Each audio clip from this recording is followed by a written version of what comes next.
Do you care if your game is about adventures in space or historical settings? Is it fine if your game is just green cubes that become gold cubes as you move across squares? Well, tonight we're asking if theme matters, how much, and why. Welcome to episode 311 of the Tabletop Bellhop Gaming Podcast, More Than Just Green Cubes, Theme in Board Games, where we're going to be answering a couple of questions about the importance of theme in board games. Then we've got a bunch of game plays to talk about, including a significant number of first plays. So this might be a long one. So we've got Hedge Mage to the table, Return to Dark Tower, Doomlings, A Place for All My Books, Unmatched Lee Vs Ali, as well as some other games we played this week like Vivo, Fliptoons, Cat Earth, Zenith, and Seeker Chronicles. For reviews tonight, we're going to preview a game we think nails the theme with String Theory from Tessellation Games. And then we're also going to talk about two cat-themed games, one that's highly thematic and one that kind of misses the mark. And those would be Cats Knocking Things Off of Ledges from The Op and Cats versus Cucumbers from Envyborn Games. Well, right now it's time to introduce ourselves. I'm Sean, your host, and next up, the one in yellow, Deanna. Hey to all the bellhop boarders. And of course, Mo, the tabletop bellhop himself. I am Mo Tuzano, the tabletop bellhop, your cardboard concierge, helping you make your game nights better. It's Thursday night, and while we try to record around 8 p.m. live on Wednesdays, sometimes things shift around, but we always love it when people join us in the chat room here on Twitch at twitch.tv/tabletopbellhop and have a chat with all our friends on the channel. Now it's time for some housekeeping. First up, disclosure. Wherever you're watching or listening to this, any links you see are most likely affiliate links. Whenever you use one of our affiliate links, it costs you nothing extra and does help to support the show. And speaking of supporting the show, I'd like to point out that this episode exists in part due to the support of our awesome Patreon patrons. If you want to join that elite crew, you can do so at patreon.com/tabletopbellhop. And now let's talk about show notes. If you head over to our website, we have show notes, and that's where you can find links to absolutely everything we talk about in this episode. Just head over to tabletopbellhop.com/311. That's the numbers 311. As we reach the end of summer, it's time to announce some annual downtime. Yeah, that's right. It's that time of year. This is, we're coming up quick on the annual Tuzano family vacation with our usual trip up to my uncle's farm as well. Though this year we're going to be returning to the Springwood Cottage Resort.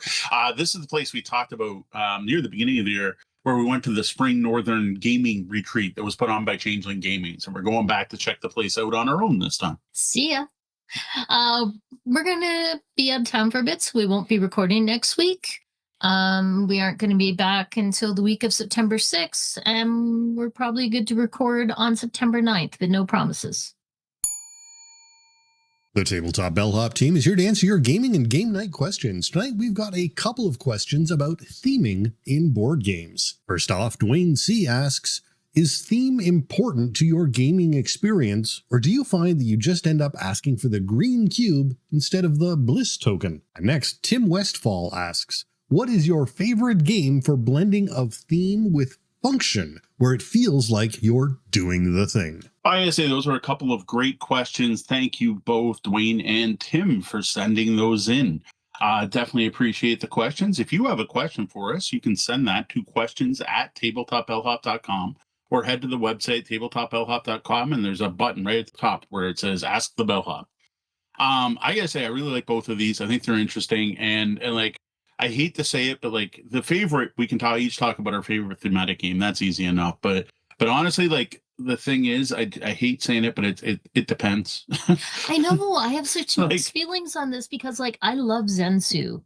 What's the theme in Zensu? Right, exactly, right? So I would say theme really matters, but then I love a bunch of abstract games too, so.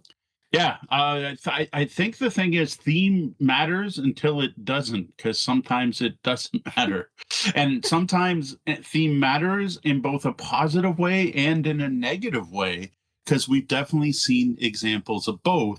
And I think because of that, you have to say overall, yes, theme matters, and it's important to board gaming. And games wouldn't have themes if you didn't need them. But I also think this is a very personal question, and everyone's going to be different on the scale of how much theme matters and when theme is important and when it's not. Because there's thematic games where it's like it's got a license or an IP, and that matters to people. There's thematic settings as in fantasy versus sci-fi, but then there's a whole thing Tim talks about where it feels like you're doing a thing where that theme can still be kind of abstract, like you're running a factory, as opposed to, it's science fiction. And you can have both. You could have a science fiction factory running game, which again just kind of muddies the whole thing. And Clear as mud. I think it also depends a little bit on personality, not only in how much it matters, but whether or not it is thematic. I know I've got some opinions about certain games that some people don't agree with, but even something as simple as DC deck building. A lot of people hate DC deck building because it's not thematic, whereas I've always thought that if you think about that game the right way, it's very thematic.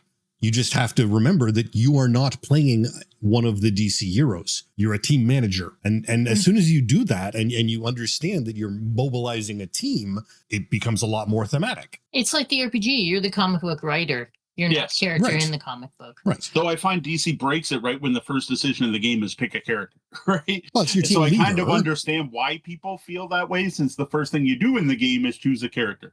It doesn't say choose a leader for your team. But if you actually look at what's playing out in front of you, that's what it is. No, I agree. I agree completely.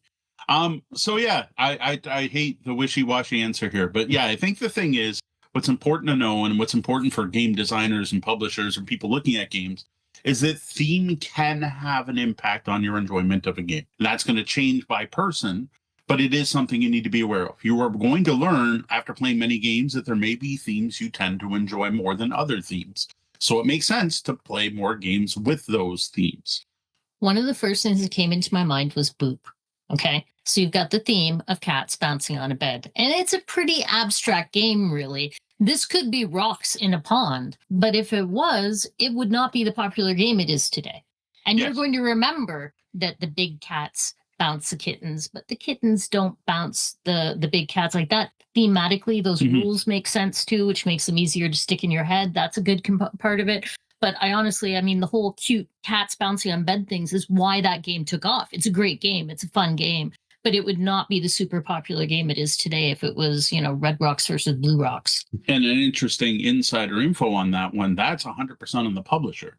They were presented with an abstract strategy game and came up with the cat theme and then commissioned the cat artwork to make it as popular as it is. So yes, it's Scott Brady's a great designer, designed a great game, but Kurt Cover from Smirk and Dagger really put that extra flair on it by throwing in that cats jumping on the beds thing.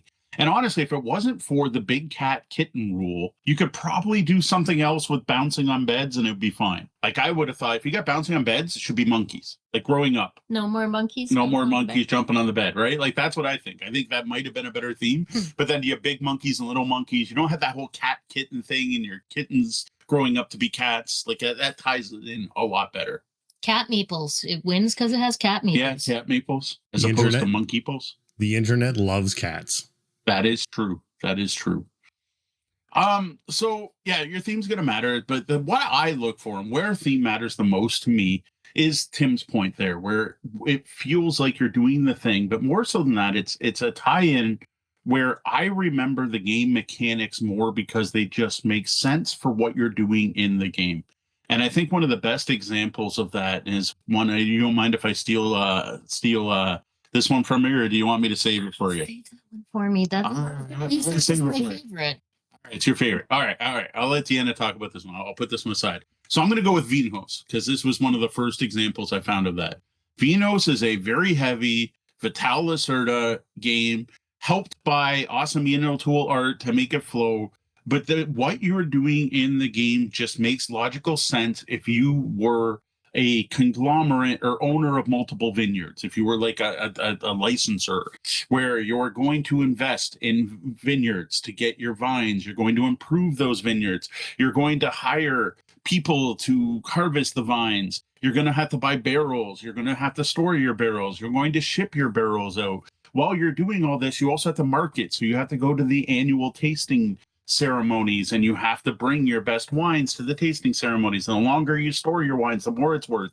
And like all of that ties together to turn what's a really heavy game into something that has a bunch of distinct logical steps that make sense as a progression, because that's what you would be doing if you were a company making and shipping wine. Where that really hit for me was we showed that game to a couple where the woman wasn't a really big gamer, but Yes. because of the theming and that the theme made sense to her, she was able to immediately grasp that game. Yeah, exactly. Yeah, that was someone who is a self-admitted I don't like heavy games gamer who actually adored Fiendhost, and they actually went and bought a copy after that. And I think there's a little more nuance, because I don't think remembering the rules is really as much what it means when a game is that when you get that really thematic game, because I think it's really more about understanding the rules. You are understanding the point of doing these things, and so it's you don't have to remember, oh, on the end of the turn you have to do this mechanical thing. You're like, no, at the end of the season you have to bring in all your grapes or whatever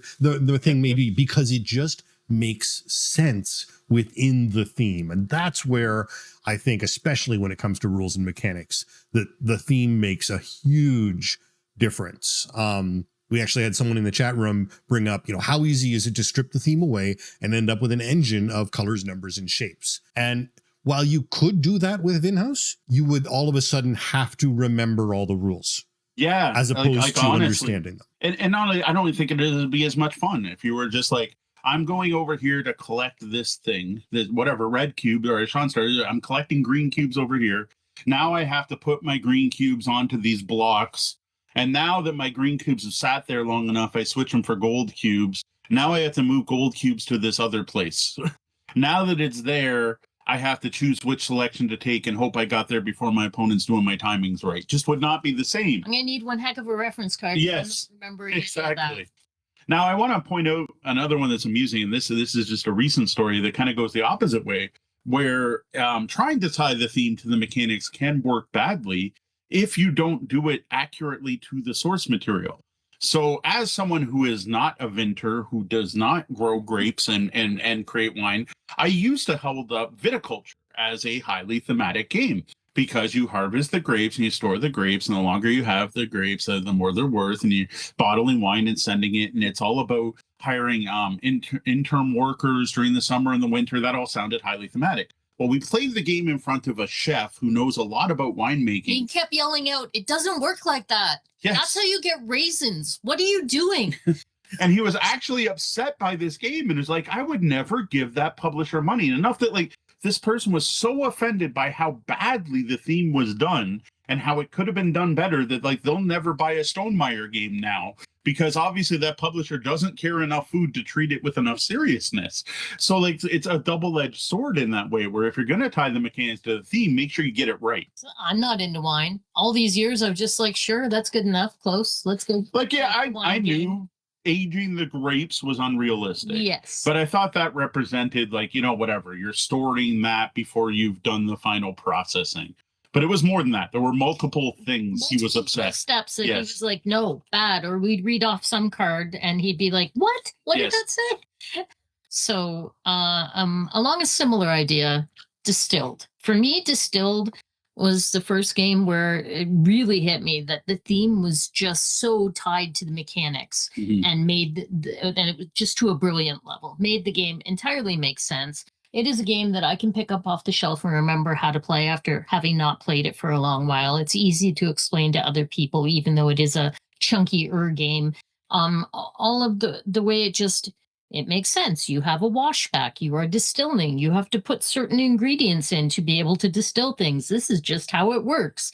And it makes sense. And it's a great game. If you took that theme off, you would break the game. The theme has to be there for that game to work, in my mind. Yeah, like, there's a mechanic in there. The big one was where you take your washback, you shuffle it, and then you do the angels and the devils, the top bottom. You top and bottom your deck, which is just so cool. And I like there's some extra stuff, like you can throw in extra sugar, but it's not going to do anything unless you have the water.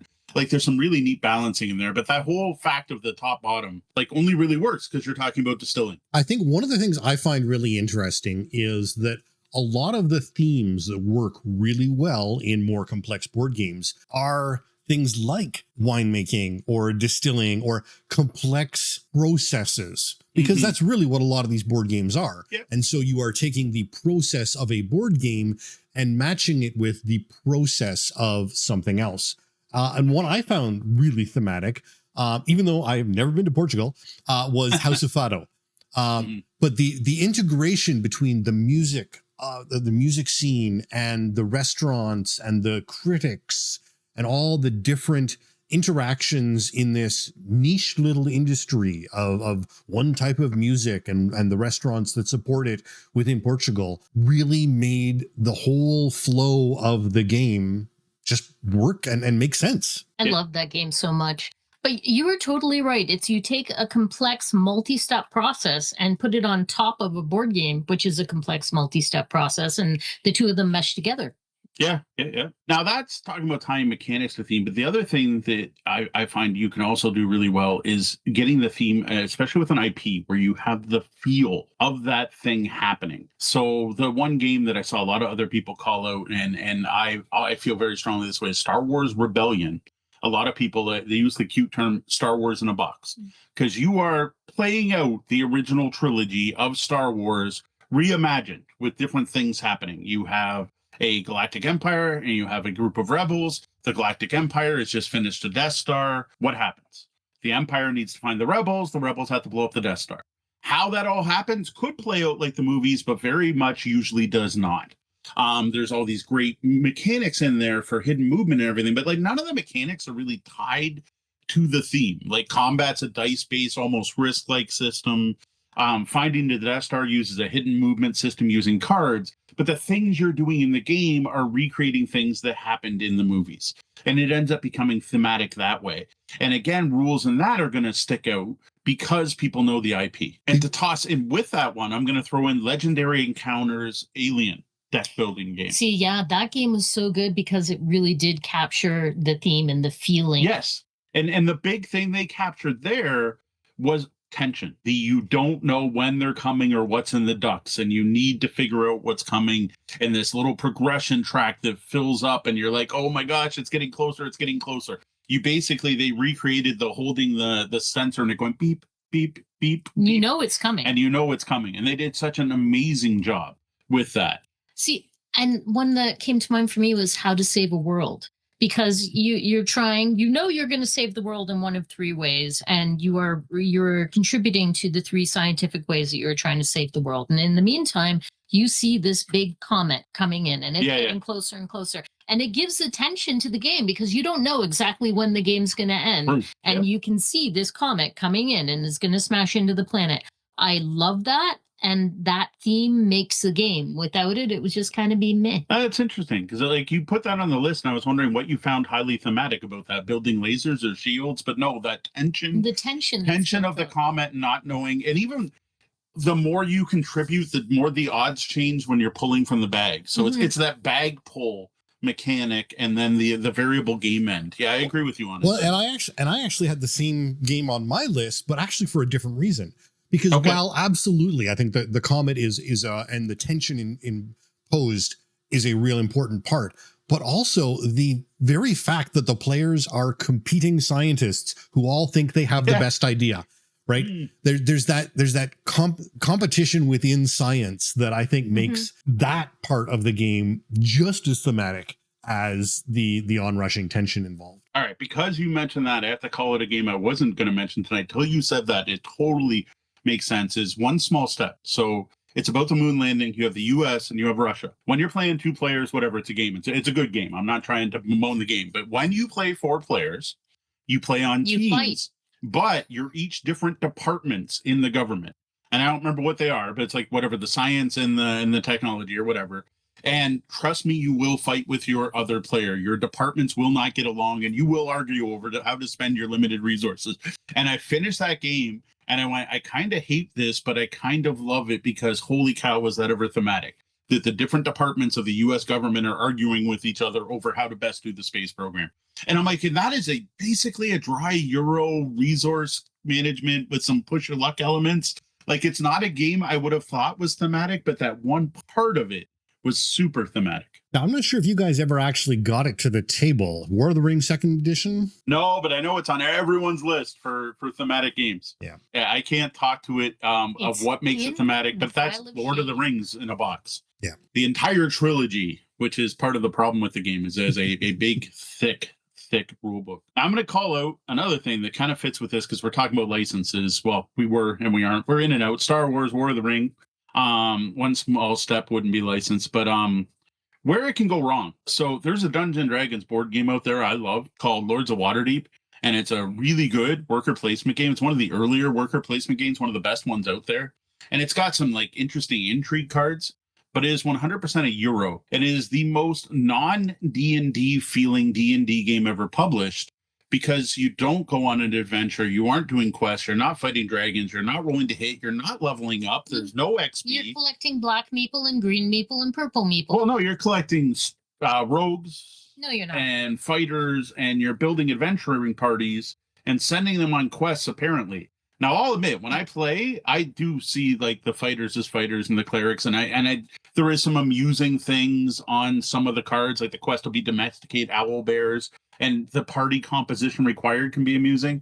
But like, how not D&D is it?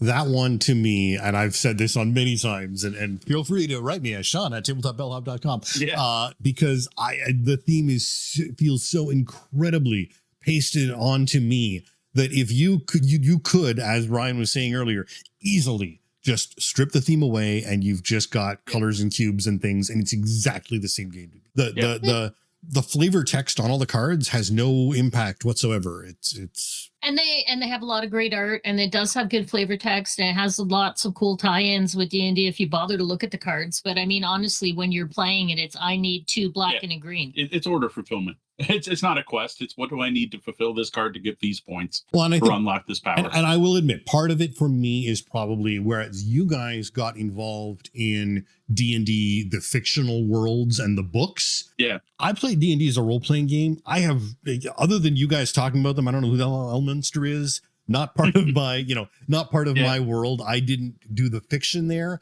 I partook in the fiction as a player, but didn't read up. No, you were busy reading Larry Niven. I know. Yeah.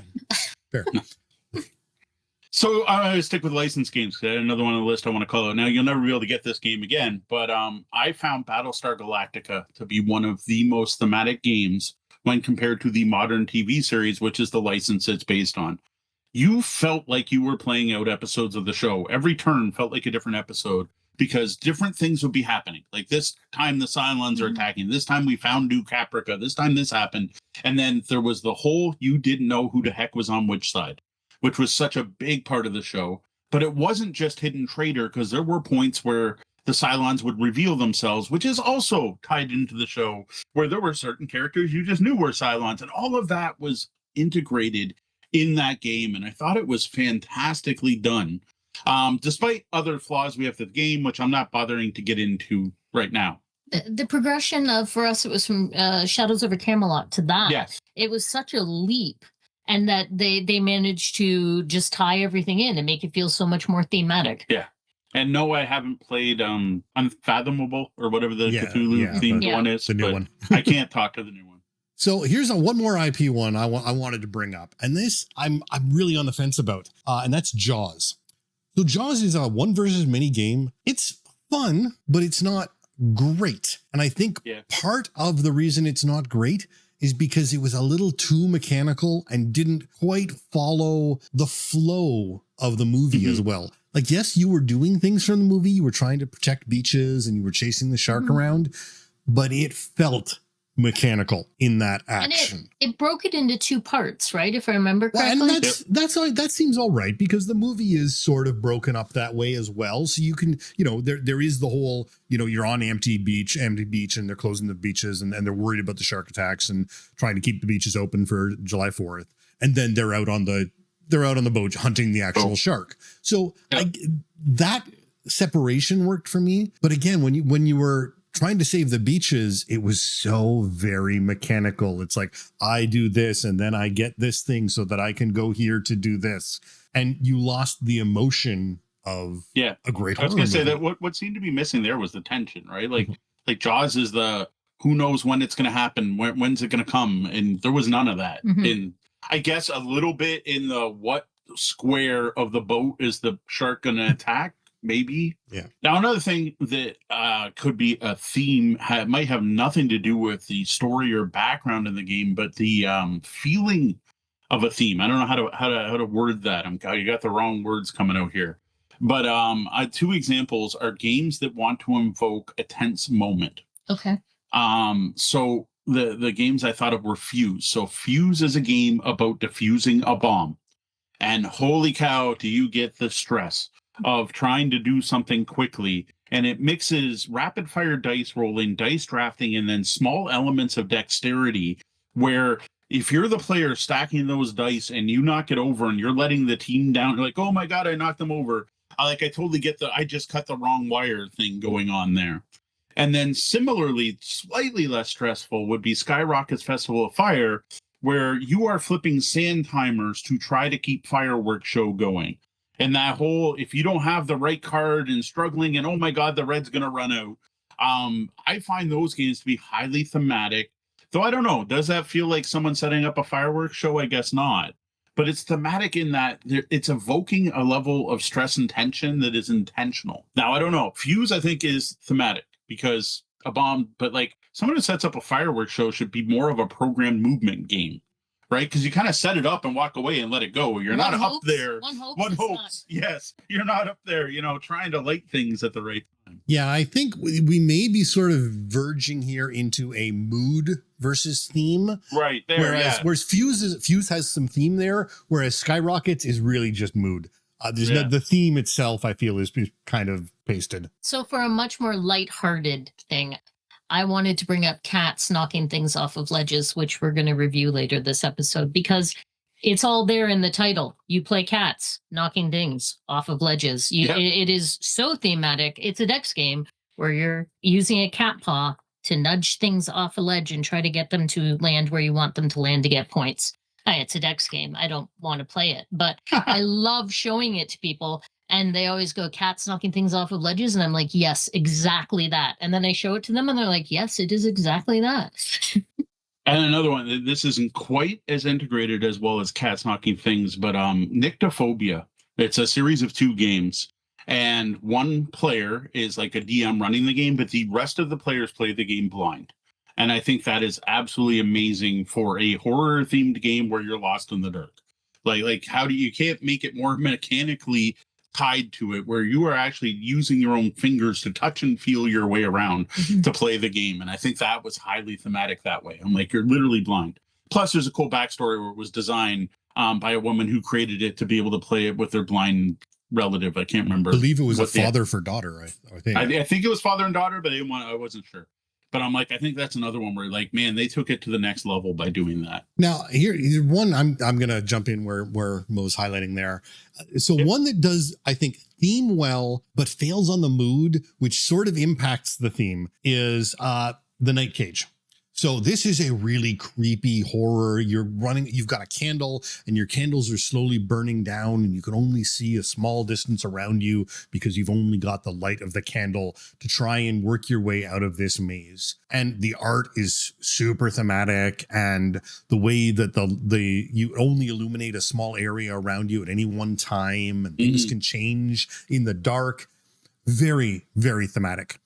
Yeah. But the way the game plays out is doesn't give you the same level of tension that I think they were trying to invoke in the mood. And there were certain aspects of the game that I found a little frustrating, which again took me out of that mood, despite the fact that so much of the game is deeply thematic. I thought they nailed the very end. When your candle's about to go out, it gave you that tension.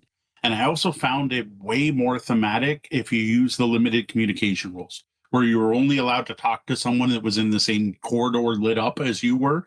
Once you throw those in, that frustration of watching someone go the wrong way and not being able to communicate that to them, I found did add to it. But you're right, it's not nearly as creepy intense as it looks or as you feel it's going to be.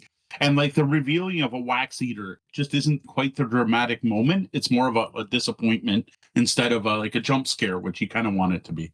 I had a place for all my books in my mind because we played it for the first time this week, and it is the coziest, cutest theme. The whole thing where you stay at home and sort your books and do little projects because that fills up your social battery. And once your social battery is up high enough, you can go into town and do things. But everything you do in town eats up your social battery. And now you need to go back home with your books and just be by yourself for a while. I can relate to this game. The theming there is super cute. And I'm like, it's sort of abstract where you're making patterns out of piles and colors of books and stuff. If they took that theme off it'd probably be a pretty dry, not fun game. Yeah, what I liked about that is it was more thematic than I expected because there was a whole deck of things there. It's like called the other cool stuff, and it's the other neat things, other neat things, or the other neat things you find when you're in town. And like those were actually super thematic. You're like, I got a new hoodie, so I have to go sit at the park for a while, and that recharges my social battery. Or the fact you can get a ton of points if you start collecting board games. And I thought it was really cute because all of the games are Kurt's games. It's a Smirk and Dagger game, and all the games that you find are Smirk and Dagger games, and you can buy. You got some Inception here. You can buy a place for all my books in a place for all my books, which I thought was a cute thing. But I had no idea, like going into the game, I knew parts of it. I had no clue there was the whole other neat stuff. I didn't know I was going to get to collect board games. Yeah, exactly. Right.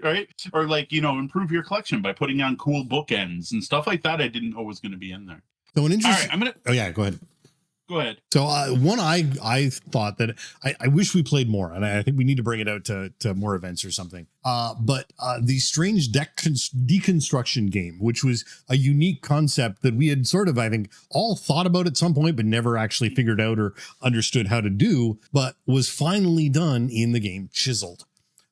Chiseled is where you are literally taking a block of marble and slowly sculpting a figure, and you are taking things out of your deck. You're taking pieces out of your deck and spending longer amounts of time on more detailed aspects of your statue until you have, a great statue. And there are different tools you can use, and the way those different tools behave on your deck is very thematic. For instance, the chainsaw carves off huge swaths of your deck, whether you intended to or not, because it's a massive tool. Whereas the chisel just does a little bit of things.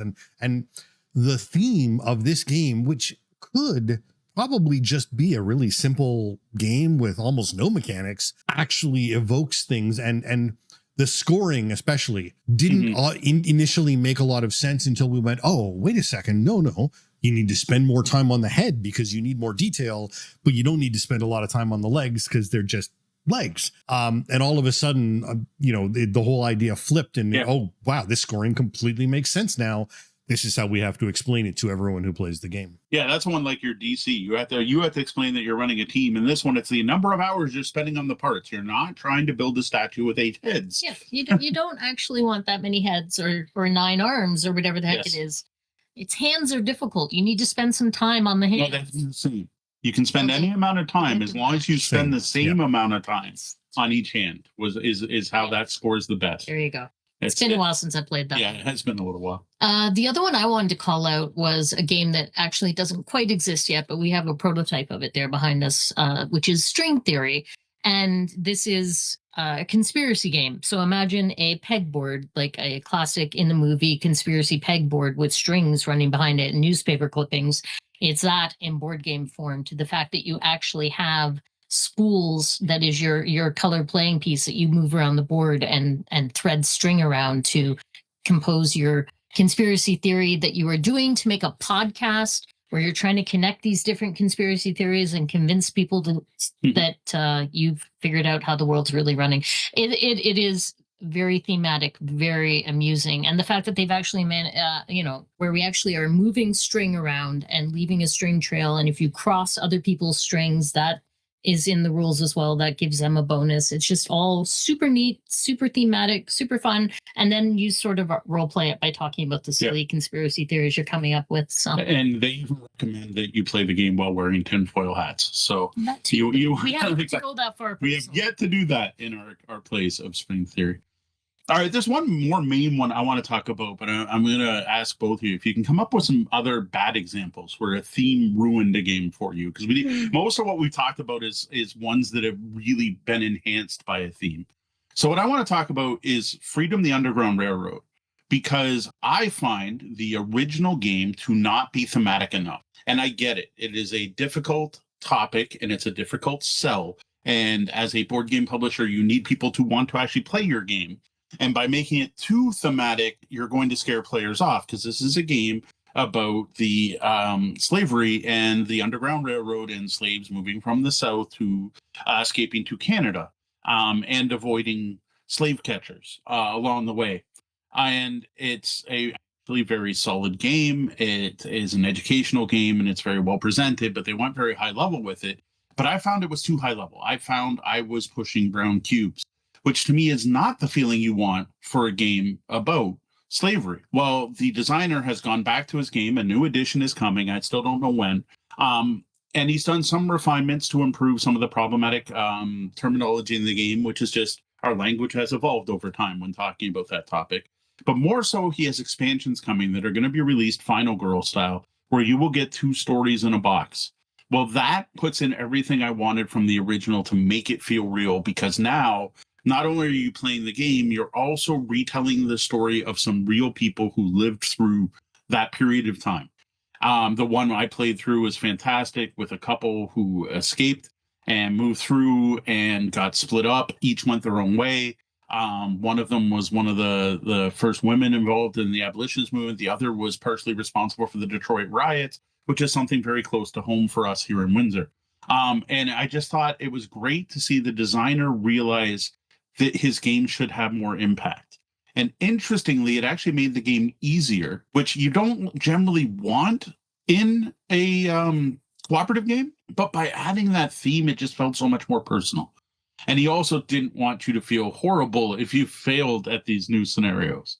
And I just thought it was great to see someone realize their theme wasn't having as much impact as it should, and then putting it into the game to make a better game. All right.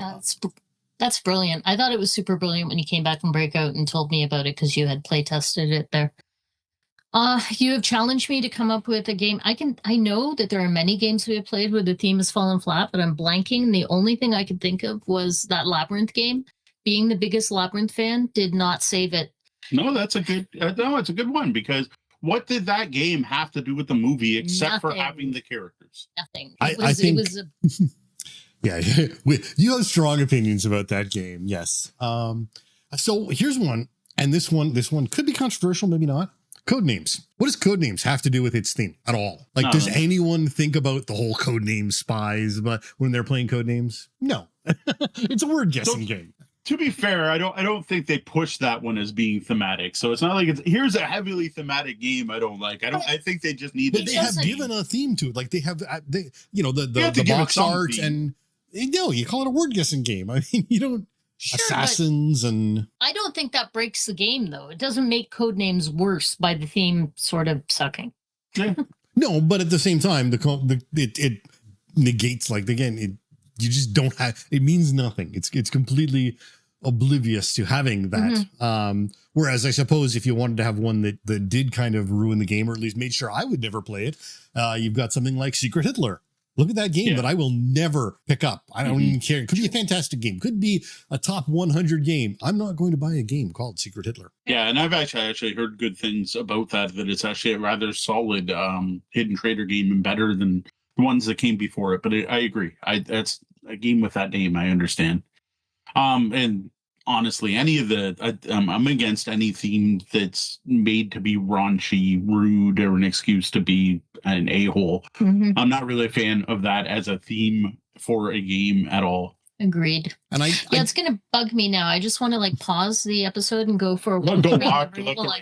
And I think there's some other ways we could look at this topic that I don't think are necessarily covered by these questions, but like problematic themes, Puerto Rico, Stroganoff. There are some games out there that have had some pretty problematic theming, and Puerto Rico is definitely one of them. Stroganoff being a sort of bloody conquest genocide topic. So that's not, I mean, they may play out the theme well, but it's super not appropriate anymore, at least. So all right, let's see. I'm just gonna go back to the question, look, just see if we covered all this. So is theme important to your game experience, or you end up just asking for the green cube? And honestly, we started with saying it depends, and honestly, to me, it still depends. Sometimes I end up asking for the green cube, but I think it does matter. Yeah, sometimes they go past me the bliss because I'm more involved. I will say, in general, the games where that theme is tied into the game, I tend to enjoy more. there's a better chance I will enjoy a game with a good theme tied to its mechanics than something that doesn't. But to be fair, I totally adore abstract strategy games with no themes as well. And honestly, like Sean said, sometimes I prefer them without. Like, I'd rather play a lot of the Gigamic games, Quali or whatever, than some of the ones where they try to throw a theme on and it fails. It's interesting because I think some of them sort of partially hit too, because I was thinking of Stefan Feld and I'm like, oh, I can remember asking for dates. But then I can also remember asking for orange cubes, and it's like there's a little bit of everything mixed into some of those Feld games. Yeah, no, I agree, and honestly, that'd be an interesting. Like Trajan does not feel thematic at all. I'm moving on a Moncala, and then I'm playing on a grid to represent my armies. Like there is nothing thematic. I'm making matches to ship boats, but they could be anything. Whereas like Bruges, I'm building buildings on foundations and trying to get combos of different types in the building. There's entertainment districts and like there's at least some theme there. I have a soft spot for classical civ as a theme, which made me want to try Trajan. I love Trajan. It's one of my favorite games. The classical theme does not actually. No. And what I almost put on here was like Mare Nostrum Empires. I kind of wanted to discuss, is it thematic or not? And I'm like, I just think they did a great job with the different ways to win and the fact that and the way the leaders and the different things get to take actions. But like has nothing to do with the actual Mediterranean. And I know you're upset about the mashup of ancient civilizations that aren't even contemporary. Thousands of years apart. They put them all in the same time. What are they doing? I don't even know. But I got to say, like, for an empire game, the theme of you can win by building the best wonders, you can win by military victory, you can win by trade, or you can, I forget what the fourth one is. The leaders had interestingly powers that were thematically tied into their characters, right? So that was interesting.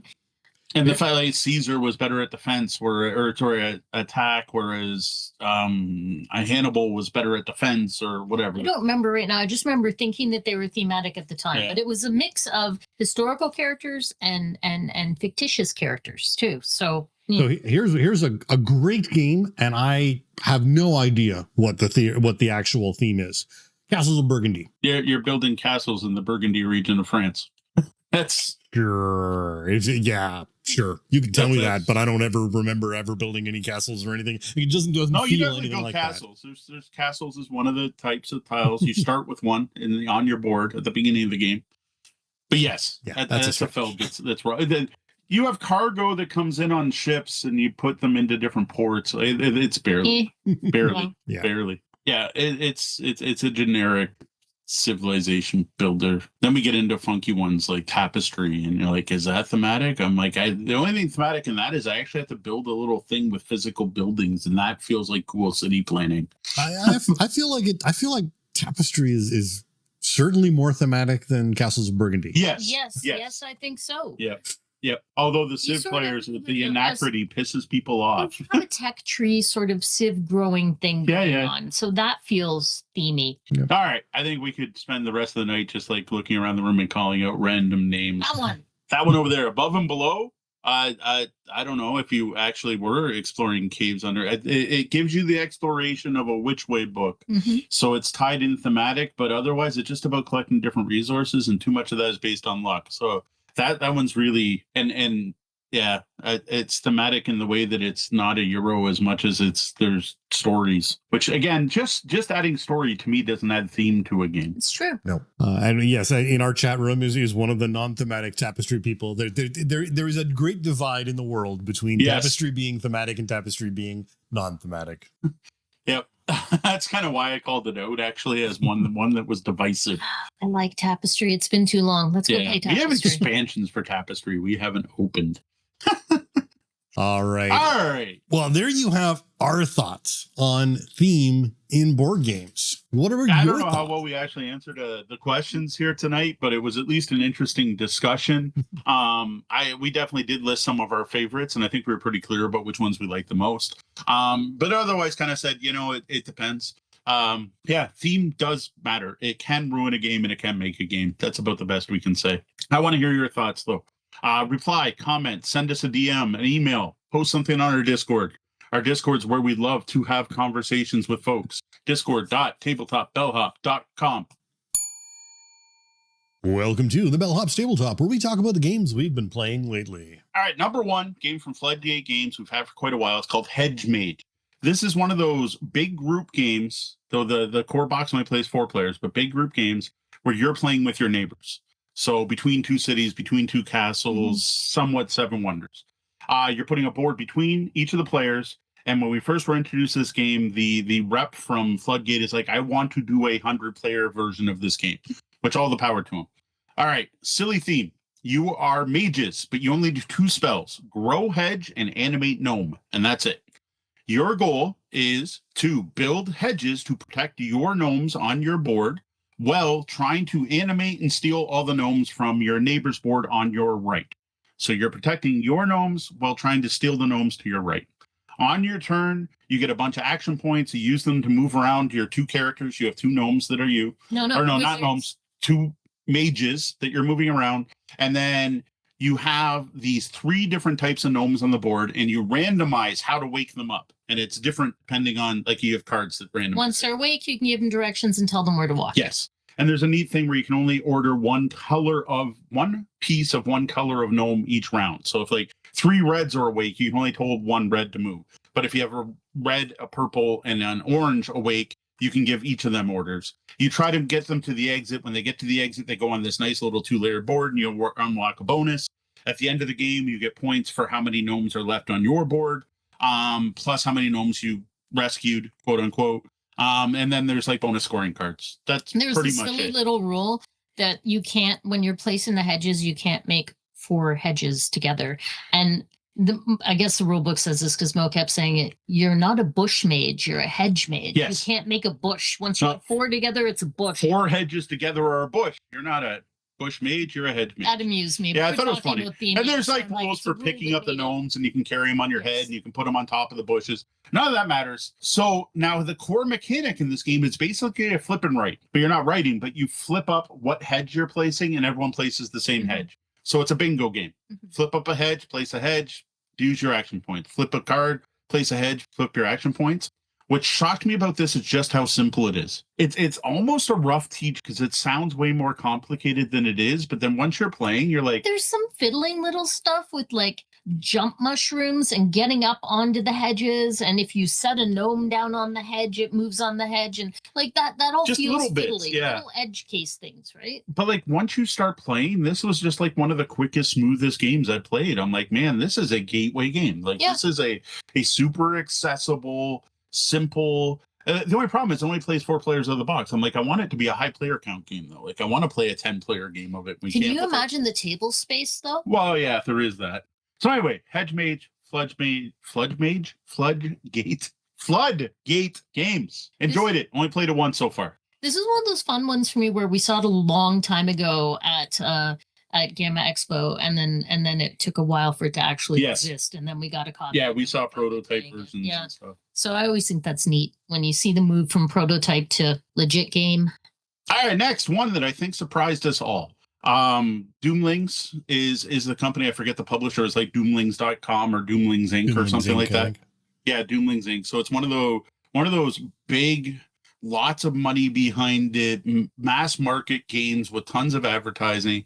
They reached out to us and said, hey, we got a new 3rd edition. We think it's our best edition ever. We'd love you to cover it. Hey, we'll give you an affiliate account. And even better, we'll give you a discount code you can share with your fans. So here you go, Bellhop, Bellhop. If you go to Doomlings.com, use that to get the game. I agree, because why not? You know what? And it looked like the kind of game that looked like silly, random fun, like, say, Kittens in a Blender, or Unstable Unicorns, or Exploding Kittens. I'm pretty sure when the 1st edition came out, they reached out to us and we went, that game is too light. Yeah, exactly. We're good. So we get it. And I'm like, you know what? Maybe we'll sell some copies. Maybe people use our link. People appreciate the code. Well, we played and got a really surprisingly good game out of it. It was not just Kittens in a Blender or Exploding Kittens. It wasn't just luck of the draw. It wasn't just a highly random game. And the reason I agreed to it now was because we do the brewery events. And I thought this game would be really good at the brewery. Which it was. It was. But I was shocked, like downright shocked that this was actually fun, and I really dug it.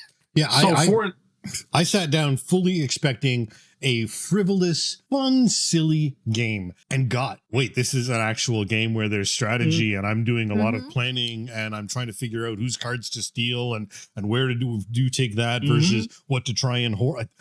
How am I thinking so much about this silly card game? Yeah. Now, it is one of those games where do not become attached to your hand because someone's going to steal Yeah. your whole hand or make you hand all your cards to the left or discard things. And you can't really plan ahead because don't fall in love with your plan. It's not happening. All right. For the hobby gamers, this is like a card simplified version of Evolution, Nature, or Primordial Soup. You are a brand new species. The first card you flip at the beginning of the game is the start of life. Every round, you're going to play a trait card from your hand into your tableau. And then it goes to the next player, and you just keep doing that. Except these trait cards all have special things on them. Every single card is going to do, well, not every, some are just points, but 99% of the cards are going to do something funky, and they're going to combo together, and there's different colors, and the different colors represent things. None of that matters. It's just a matter of building a tableau. You're going to take so many turns, and then a catastrophe is going to happen. Everyone, an event happens. It could be good, it could be bad. Something bad happens. You then play some more rounds. Your tableau is growing. Your opponent's tableau is growing. Everyone's tableau is growing. People are backstabbing each other, stealing traits, burning traits, whatever. And then eventually the world ends. You just add up the score of your tableau. Whoever has the most points wins. Like, dead simple. But what I like about it is you're all using the same deck. But it's sold as a collectible card game, which is just weird. Yeah, I was going to get into that. Like, this is just, it confuses the heck out of me. It does not make sense to me because it is a collectible card game, but you're all just using one deck. And there are random packs and there are hollow foils, and you can get all kinds of random expansions, and then you're going to open them and put them all into this one deck. Yeah, I'm odd. baffled by it to an it doesn't make sense because I'm not building my own deck. So why do I want to go out and collect these? And they have varying rarities. Why do you want to chase the super rare cards so you can put it in your game to play with all of your friends? But hollow foils and booster packs and stuff in a shared deck game, I don't know. It's just weird. It's weird to me. Yeah. See, I kind of like it because it doesn't have the problem of the player with the best deck wins. And I think it's kind of neat to see what I get in a booster. So I'm getting that booster pack feel, right? I'm getting to open a pack of 8 cards and see what I got. But I'm not then having to decide, oh, which do I keep, which do I not? I just grab all those cards, go, hey, cool, new cards. Throw them in the deck. I don't know. There's probably going to get to a point where our deck's going to be like Magic dig deck some stuff and put other things in. I don't know about that either. Like, there's a lot of expansion content for this game. So yeah, I don't know. That part's odd. But the important thing for right now is go use that code because the base game is really super good. Fun. Yeah, the game's surprisingly good. We're going to be exploring some of the expansion packs and sharing our thoughts on those expansion packs, which we can already talk about. Doomlings Overlush. So first thing to know about Overlush, it looks like a big box board game expansion where you're going to open it and get a bunch of cards to sort through. It's not. It's 4 booster packs. It's like when you buy one of those Pokemon packs with 4 boosters it's really in it. Weird because it's a board game expansion size box, and you open it up, and it's got a lot of empty air in there, and then 4 sealed foil booster packs. Yeah, and it's a booster pack. It's exactly what we expected. I think it's 8 cards. You get 1 hollow 14, foil. 14 cards. 14 maybe. Whatever. You get a bunch of cards. Some are rare, some are common. Now, what I will say is we had 4 packs. We're saving 2 for the kids, which if they're listening now, they just got a spoiler that they have packs to open. We each opened a pack, and what I was impressed by is between our 2 packs, discounting the foils, we had no duplicates. So that was awesome because all I want for Doomlings is more cards. Mm-hmm. I don't want more duplicates. I want more randomness. I want more random cards. The cards were, as far as we could tell, evenly distributed amongst the colors. And the other thing that was interesting was it wasn't just traits, there was age cards. Yes. As well. There are age and catastrophe cards in these booster packs, which is kind of cool because I kind of thought maybe the core set would set that instead of them being in there. Now, we did get 1 duplicate, but it was actually the foil, and the foils tend to be copies of original cards. It amused me because I think it was mimicry, and we had Yes. 2 of it, so that amused me. So yeah, and then we brought this out to Walkerville Brewery just this last night, actually, technically, and it was a big hit. A group of people played it, including someone I know who likes heavy games, one of our kids, your mom, and like they had a great time playing it. It went longer. That's the other thing. This is not a 15-minute quick party game. They were playing with, was it 5 people at the table? 2 of which were newer gamers. So it was a slower game because it was a learning game.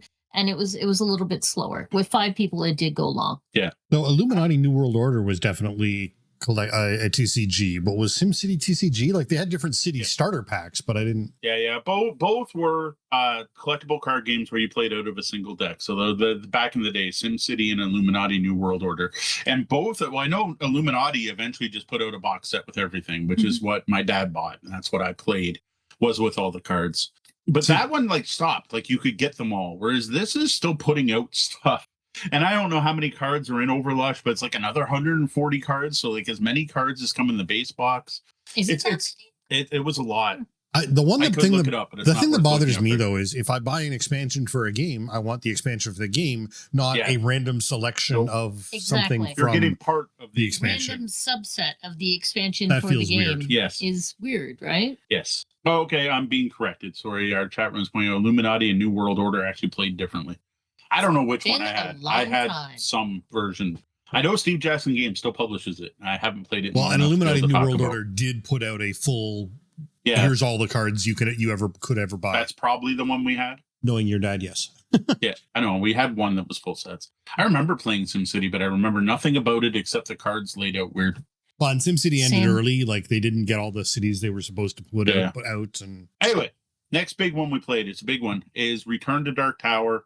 Finally got Deanna's most wanted game played. I couldn't put it on the shelf behind us. It doesn't fit in a Kallax, except sideways. So just put it on my lap and hug it. There you go.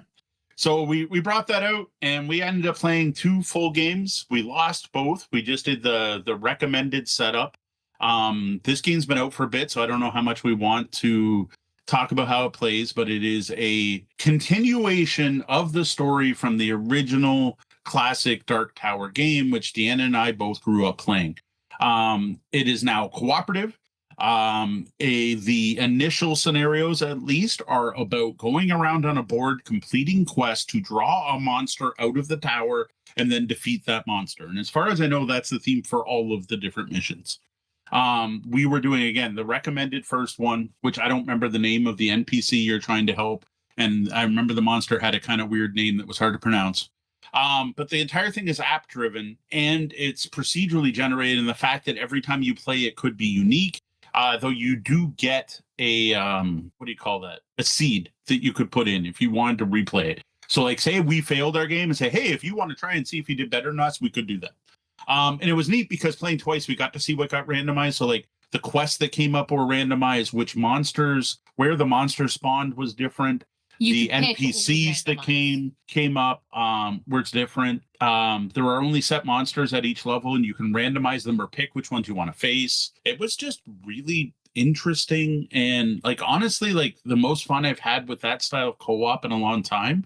But it was still very much that pandemic feel of co-op versus a dungeon crawler. I did not feel like I was playing Descent or Imperial Assault. I felt like I was playing Pandemic and trying to make sure that my buildings didn't get overrun with skulls while also doing quests. Okay, but I like this so much more than Pandemic. Like, I never liked Pandemic.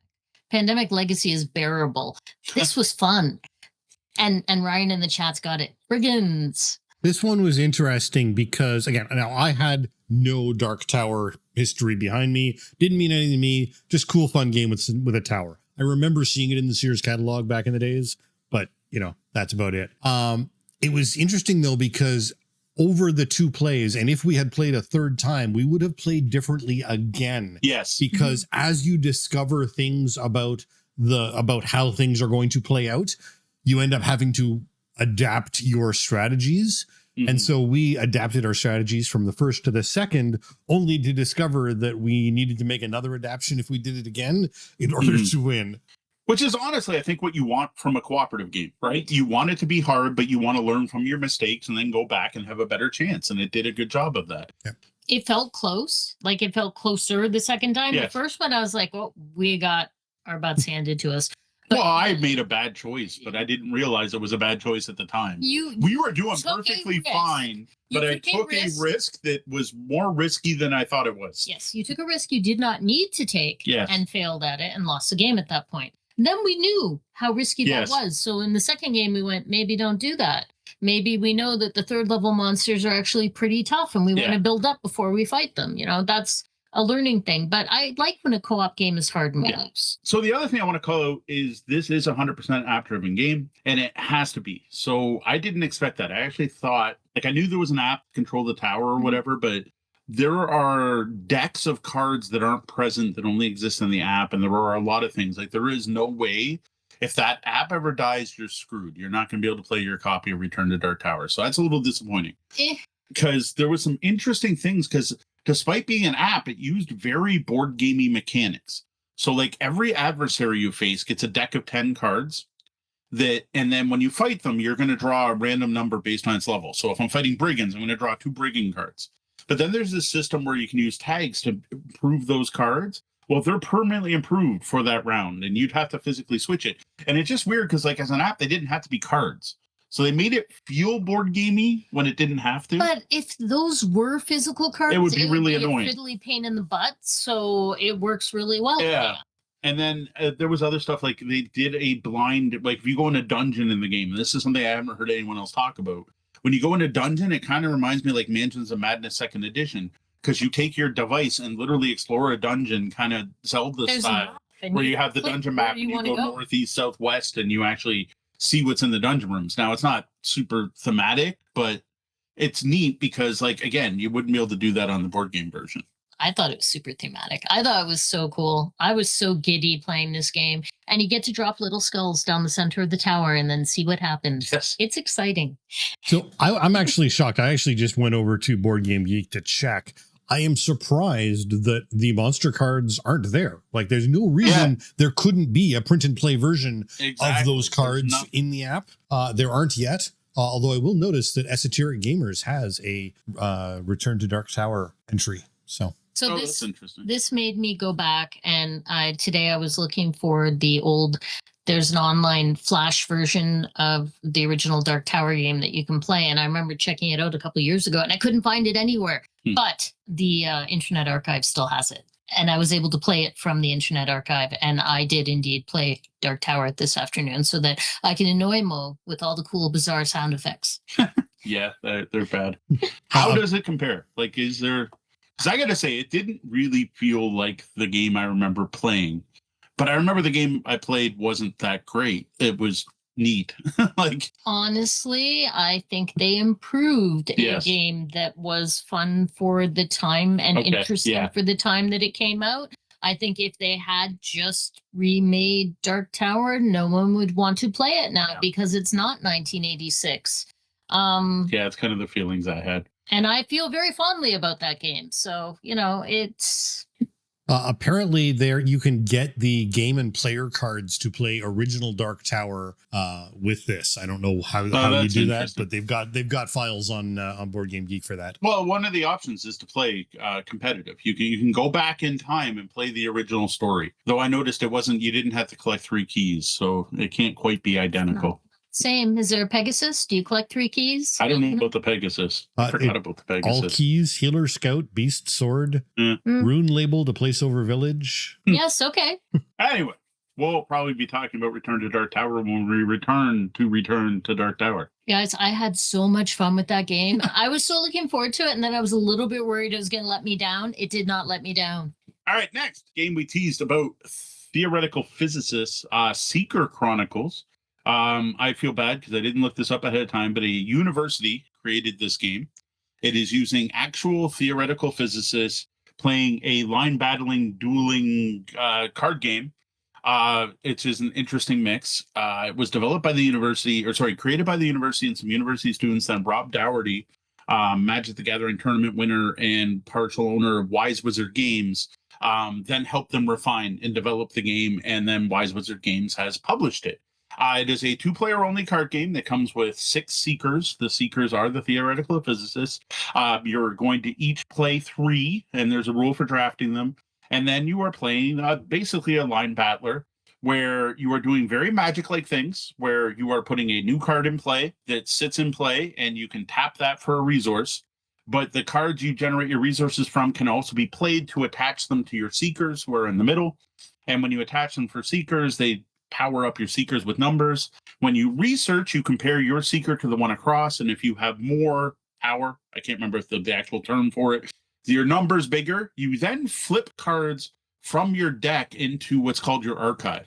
And this is, in my opinion, the coolest thing in this game is you are trying to prove a theory. So you start off in the hypothesis stage, and your goal is to get through your entire deck. So if you've gone through all of your deck, you've now got your hypothesis. You shuffle your deck, you put it back up. Now, if you go through it a second time, you're now doing, I think it's your proof. And if you go through the deck that time, you completed your proof, and now you have to do your conclusion. And if you get through your deck your third time, you win the game. So it's all about doing this comparison to do research to burn through cards in your deck, which is just very unique.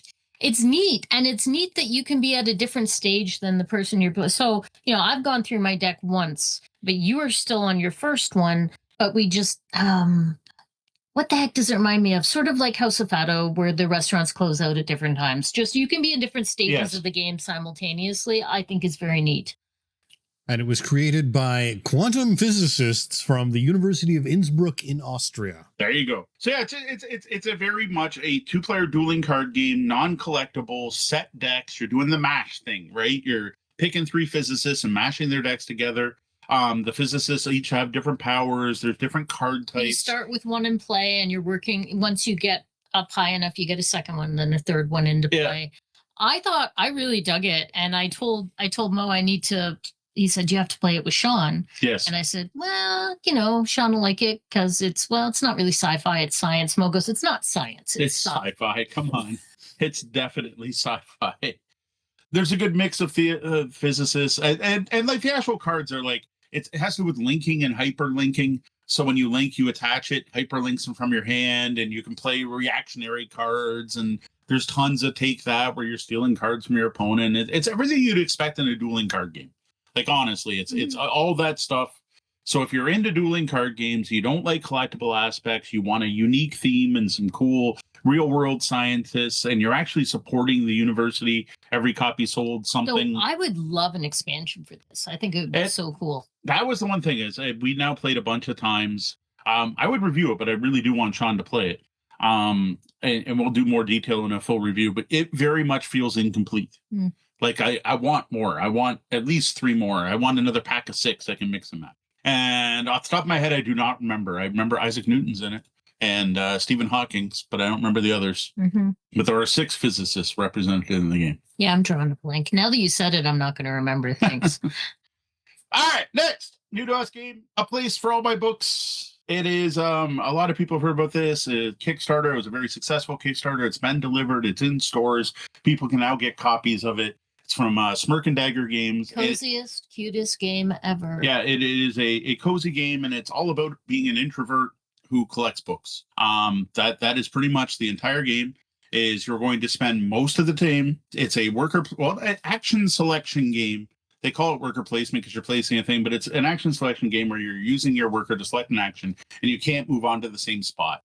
It tends up being worker placement once you're both in town at the same time, which may not happen. But other than that, it's just so you can't repeat your action, right? Like, so whatever you want to call that.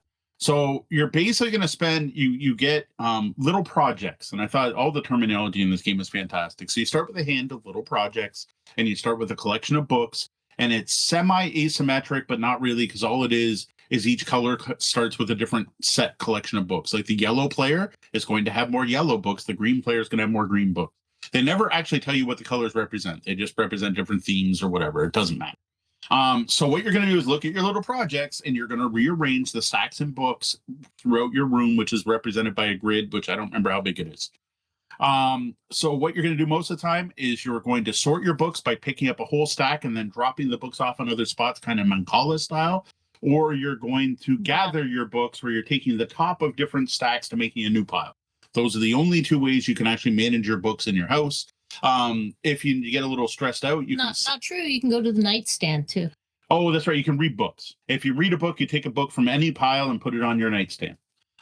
Then if you need more projects, you just need to chill for a bit in the comfy chair and rest. And when you rest, you get some social battery, and then you get more little project cards. While you're doing all this, all these things are very calming. And one of the main resources in the game is your social battery. To leave the house, you have to have at least 5 social battery. Once you have 5 social battery, you can now leave the house and go out into public. When you're in public, you can now go shopping for, what is it, other cute things? I already forget the term. Other neat things. Other neat things. Go to the library. You can go to the library where you just get a bunch of books out of the bag. You keep one and then the others go into the market. You can go to the bookstore to buy books, or you can go to the exchange where you take your read books off your nightstand and trade them for other books. All of these things, though, cost social battery. And the more things you do, the more your social battery is going to go down. And then there's a mechanic where if someone bumps you, you don't want to be in the same place as another person because you're an introvert, so you run to the park. But the player who has to run to the park actually gets 2 social battery because they got to see the ducks. And it's just this like great combination of cute thematic things that every introvert understands. Many people on the spectrum are going to understand this game, and it's just going to make sense. I'm like, yes, this is my life in board game form. And it's kind of creepy that way. Yes, I need to stay home and do little projects so I can work up my social battery. And then after I'm out for a bit, it's terrible and we must go home. Yep.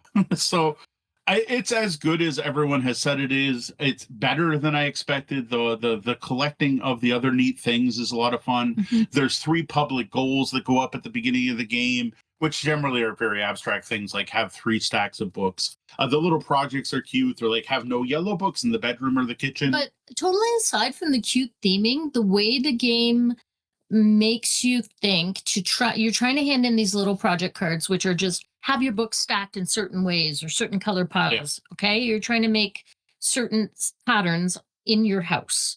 And you want to hand in as many of those little projects as possible.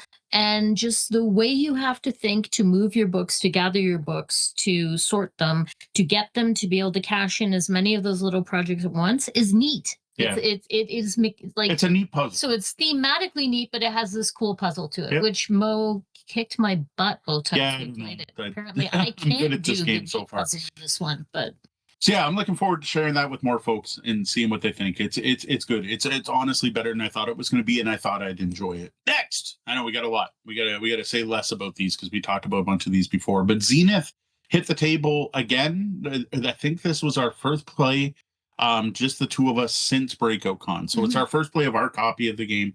Also had it out at Walkerville where I taught some people who absolutely adored it. they played it all night. They played it all night and have already ordered a copy from somewhere. Yeah. And absolutely like were thanking me at the end of the night for showing them this game.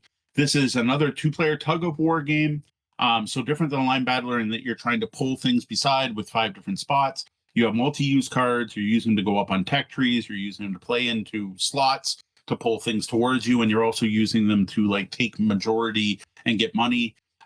It is honestly one of the best 2-player games ever played. I adore this game. And what's really been impressing me is once you know the game, when you have 2 people who have played 3 or 4 times, 2 or 3 times, how quick. Like we managed to finish a game in under half an hour. Was it that fast? I'm pretty sure I know it was that under fast. an hour for sure. Yeah, it was definitely under an hour, but like there's a bit of setup at the beginning, which took a little while, and you needed a reminder because you hadn't played since Breakout, whereas I had.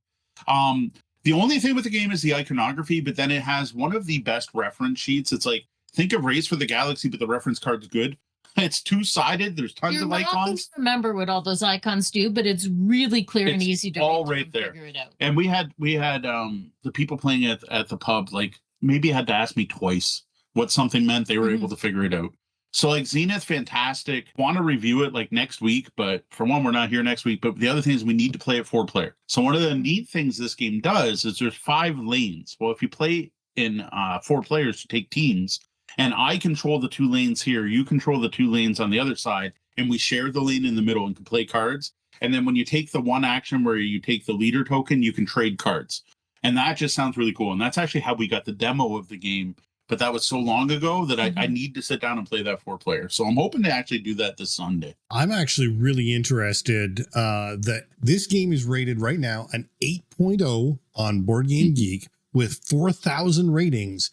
And that is including a swath of Board Game Arena ratings that are not favorable because it's people who have only played it on Board Game Arena and haven't fully understood it. Yeah. So it should actually be rated higher than an 8 if you took that into account.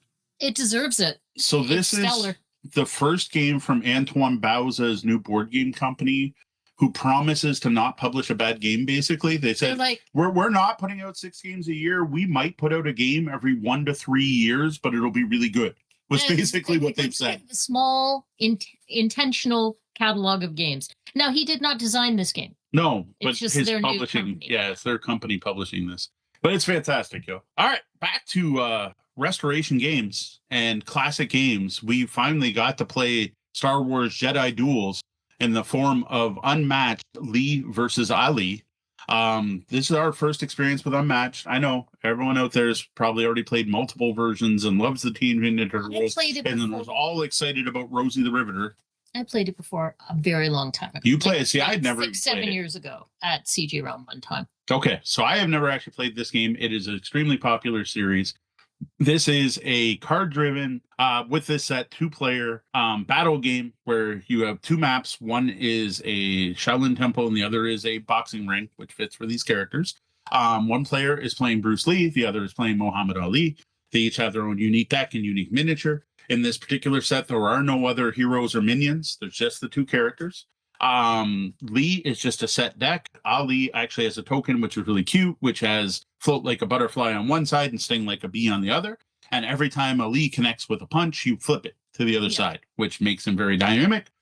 Bruce Lee has lots of cards that give him additional actions. So he's a move in, hit you with multiple cards in a row, and then back off. And interestingly, Ali has ones that make you stay in place. Yes, you pin you down. Yeah. So, of course, it's well balanced. It's well matched. The system is very simple. You either you on your turn you maneuver, which is draw a card, then potentially move. Then you play a card, and it could be an attack or it could be I forget what scheme I think they're called, which are just like event cards that make things happen. It is scheme. Combat is blind, where I put a card face down, you put a card face down. We see who's higher. The attacker attack and defense cards. Many cards could be used as both. I think most people know this series. They did a really cool thing that I hadn't seen since Tannhauser, which is the way the boards are designed. It's through colored circles, and you can immediately tell which squares can see, well, they're circles, which spots on the board can see other spots for ranged attacks. But with these 2 characters, those don't matter at all. That's not true, because when I float like a butterfly, I could hit you from 2 away. Yeah, but 2 away doesn't matter for the colors. Yeah. You could be 2 away in different colors. That's true. I think there was one card I saw for Lee that said a person in the same zone. Now, I know with other characters with guns, that's how the range combat and line of sight works, but it didn't actually matter for these 2 characters. Interesting system, not really my kind of game, so we'll see. Very balanced. It did. Very balanced. I don't love chasing you around the board. That part's just sort of not fun to me. And it felt like I was definitely, we had to quit the game. We didn't actually finish it out because the place we were at closed. And I was like, well, you were going to win anyways, Mo, so we'll just draw it, and you won. And he's like, you had me down to 3. And I was like, I did? Yeah. So it was much closer than I thought it was. I had more fun with it than I thought it would. I thought it was neat. I already want more characters. That's exactly it. I want to try more characters now. Now, to be fair, this was given to us a review copy, and it was given to us at Gamma Expo, which was in Louisville, Kentucky, the home of Ali, which is why they gave us this particular version. I like Bruce Lee well enough. Muhammad Ali, whatever. I would be much more interested to say try the Teenage Mutant Ninja Turtles set. That's true. At this point, now that I've experienced the system, I would geek over Turtles a lot more. Though giving it to us when we're in the home of Muhammad Ali, it made sense. Right? It made sense. Although that's it's interesting because the original Bruce Lee Unmatched came out in 2019. Yeah, he was a standalone character, and he was re-released for some anniversary. So that's what one of the things, some of the older characters have become highly collectible, and Restoration's kind of on the fence about that. And they kind of been re-releasing some of the ones that have become stupidly expensive on the secondary market. Balanced or not. Yeah. And I don't know if this Lee is different than the original Bruce Lee. The original was a promo, and it was the only standalone character you could buy that was compatible with the others. Now, one thing I did really like is the board. Again, the colored circles really didn't matter for those 2 characters, but you can use any board. So it does the hero clicks thing, where you could now use this boxing match to fight Thor versus the Hydra. Let's do it. Whatever. The main thing this has done is made me kind of want to check out Unmatched a little more than I have. I want more characters now after playing it once. Apparently, it's a different standee and some card clarifications for Bruce Lee. Clarifications, okay. So you have to have the different standee. That way you don't piss off the people who have the original. Exactly. They still have something unique. Yep. Okay. Outset Media Games, friend of the show. We love them. Cat Earth. A lot of people in Windsor have always played this game, but it's the first time I actually sat down and played a full game, and we still didn't finish because this game is longer than it should be. So Cat Earth is, what if the Earth was flat and there were giant cats trying to knock houses off? Your goal is to use program movement to move cats to knock your opponent's houses off the box top. Technically, it's an inside pulled out thing flipped over, but whatever. It's simple. It's more strategic than you think, and it's harder than you would think because position matters. The way the cat faces really matters in this game. And I think I've watched people play this extreme now that I've played it myself and read it myself. We didn't realize that the cat's facing moves with the card. So now that we know that, it's actually it actually becomes quite hard to line things up.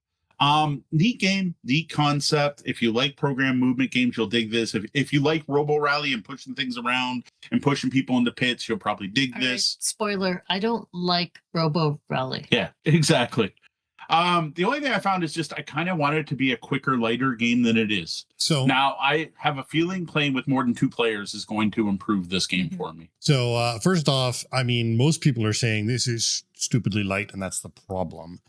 Everyone is saying it is too long, to the point where the designer has spoken up in the forums and said in second edition, there's going to be a draw 2 cards version. Yep. We tried the game based on the base rules because I wanted to report based on the base rules. But yes, I have been told by our representative at Outset Media Games, draw 2 cards. Because then at least you have more options every turn. Because there was a lot of... Yes, there's a lot of...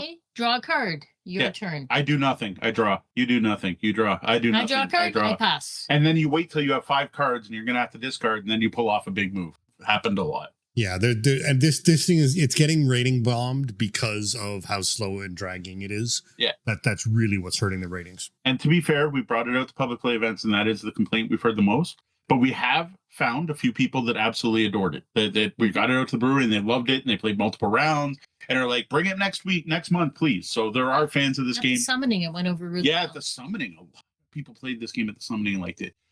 To me, this is like it's a non-gamer game. I hate saying that. It's a casual gamer, silly, have coffee, knock cats off planets, you know. I just don't love program movement games. I think that's the problem. So it didn't hit for me. But yeah, I got. And it's technically not program movement, but it's that style of movement. Yeah, like you're not planning out 4 cards in a row. But it's the turbo graphics. It's move forward 2, turn left, move forward 1, turn right, and so on. It's turbo. 4-player. I think there is an audience for this. I don't think it's us, but we're going to continue to bring it out to a couple more public play events and see how it goes. I'm wondering if more players fixes the time problem. I'm worried that it's going to get down to 2 players and they're going to keep playing while someone else is bored. But I don't know that for player sure. Elimination. That could be a thing. All right. Told you got a lot. We still got 3 more. Flip Tunes. It's good. It's still good. It's still good. Fun. Flip Tunes is great. Flip Up, Auto Battler. Everyone knows this game. We're just continuing to enjoy it. I mainly want to hear Sean's thoughts because I think it was new to you when the rest of us have played it before. I still haven't played it. Oh, you haven't played it? Okay. No. I taught it to a couple people at the brewery last night. I knew Charlie Brown Windsor was going to like it, and I was right. He really dug it. So. Yeah, I taught it to our friend Tom, who came out. We hadn't seen sometime, and he loved it. He did that. That's a good little game. That's a Tom quote. When Tom really likes a game, he'll say, that's a good little game. Cute game. I'm really actually kind of hyped now that there's a season 2 that came out of Gen Con, and I know everyone else is excited about season 2. We're still discovering season 1. The one thing I learned is, man, the snake's better than I thought. I was worried it was going to just eat through my deck, but man, snake tiger combo was pretty hard to beat. I'm impressed with how good this plays at 2 because we played it again at 2. Still fun. Yeah, we played it. We played on day 9. We actually played that like 5 times in the last 3 days, like between public play events here. We got to get Sean to play it so we can review it. Vivo, we talked about this one. Small box, all play, trick-taking game. Unique rules. Our highest card is going to like not win the trick, but you're going to put it face down in front of you for 2 points. Lowest card gets placed face up in front of that player worth its value. That also gives the lead. And then the rules for following suits are based on what type of song you're singing, if it's a solo, duet, quartet, trio. Fascinating game. Showed it to some fans of trick-taking games, and they absolutely adored it at the Walkerville Brewery. Like, people just loved this game. Got played by multiple tables, and I'm going to quote Tom again and say, no, that's just a really smart trick-taker. It is. The game is a solid 5 out of 5. Like, it hits every time I show it to people, and it's so good, and it's just quick. Yep. And simple and easy to explain, and you can play through around. Like, you can play a hand in like 15, 20 minutes. Yeah. It's good. Yeah, whole game, 15, 20 minutes. That's what I meant. Sorry, not a hand. Like you can race through an entire game in under half an hour, easy. And then just to wrap things up, last night I even taught one game twice, 12 Rivers, which we aren't quite ready to review yet. I think have any of us played it more than once, or was it just that one play? I played it twice. Oh, okay. Because I've only played it once, but it stuck with me well enough that I felt totally comfortable teaching it. Nice. And we had some mixed reviews. I know Charlie Brown loved it. The other group liked it, but they found it was a little more complex. They were a sort of a less hardcore gamer family. Mm-hmm. And I think their child really enjoyed it and crushed them.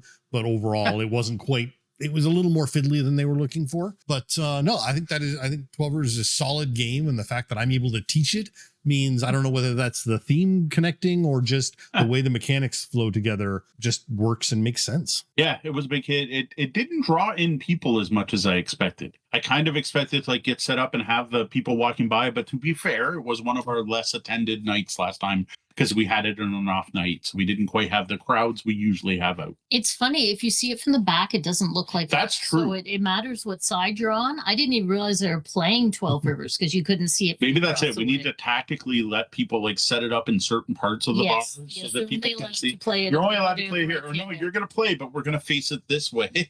All right. Well, that's ways to show off board games at a gaming event could be a topic. But positioning the box. All right, well, that's it for what we've been playing lately. What about you? What games have hit your table lately? We'd love to hear about everything you've been playing, especially over on the Tabletop Bellhop Discord at discord.tabletopbellhop.com. You know the aliens got to your source, but you can still show how Halley's Comet is impacting the 5G signal in your vaccine. Or are you going to be left behind while the others proved Bigfoot married the druid during the solstice celebrations? We connected some wild theories, and soon you can too. Welcome to a preview of String Theory. Yes, preview, not a review. This game isn't out yet. I know we don't usually do pre-show content here at Tabletop Bellhop, but don't worry, no conspiracy theory here. We just happened to stumble across a game that is really cool with an awesome theme, and we're really hyped about it.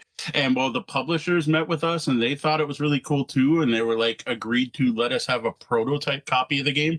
And we've been playing it and showing it off to our local game nights where it's a big hit. And we just want to share the word about this game because we think it's really cool. No compensation provided other than that prototype copy that's sitting behind me. We broke the no preview. Oh, we broke it.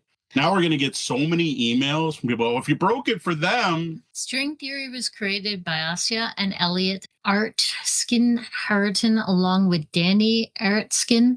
This team founded their own publishing company, Tessellation Games LLC, and they'll be bringing String Theory to crowdfunding later this year. And you should never make me try and pronounce anyone's names ever.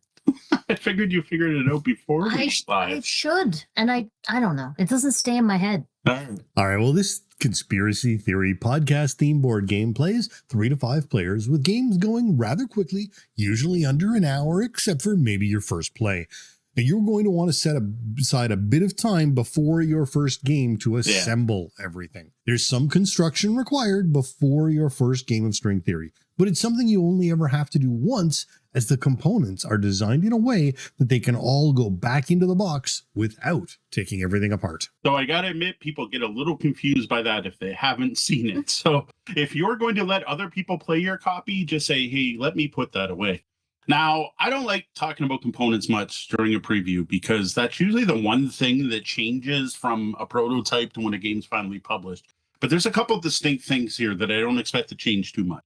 Now, first off is a really unique dual layer board. And by dual layered, I don't mean there's slots to put things.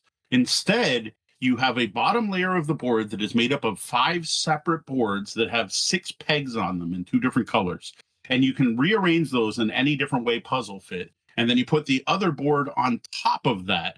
And that's the actual player board. And that has a bunch of hexes on it, each of which represents a popular conspiracy theory. And there's holes in that board, so the pegs come through. And I just thought that was really interesting. Next is what your playing pieces are and what you're doing. So your player piece is a bobbin, like a spool with string around it tied to a little cardboard ring. The ring is posted over one of the pegs, and your bobbin goes on top. And when you move, you pull your thread, your string, and then you latch it into the pegs as you move, placing the bobbin on top. And it's just very unique. And it ends up making, as you play, this web of strings over the board. On top of this, there are 3 decks of cards. There's a set of 48 conspiracy cards, 16 agendas, and 12 true connections.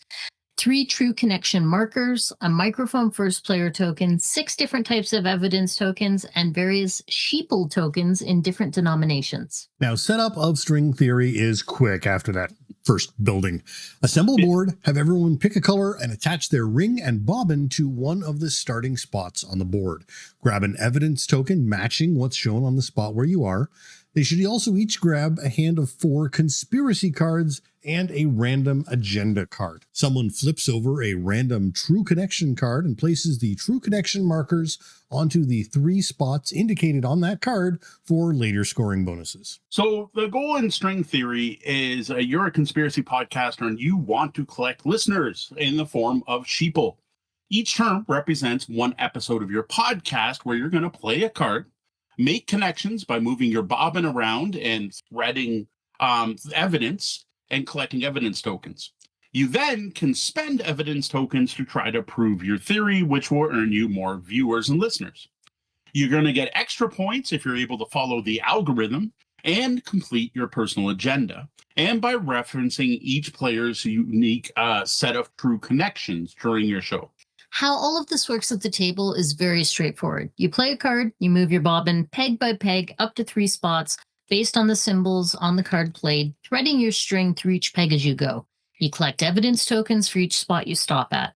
When moving, you can't move onto a peg where someone else's bobbin is currently sitting, but you can cross over their strings.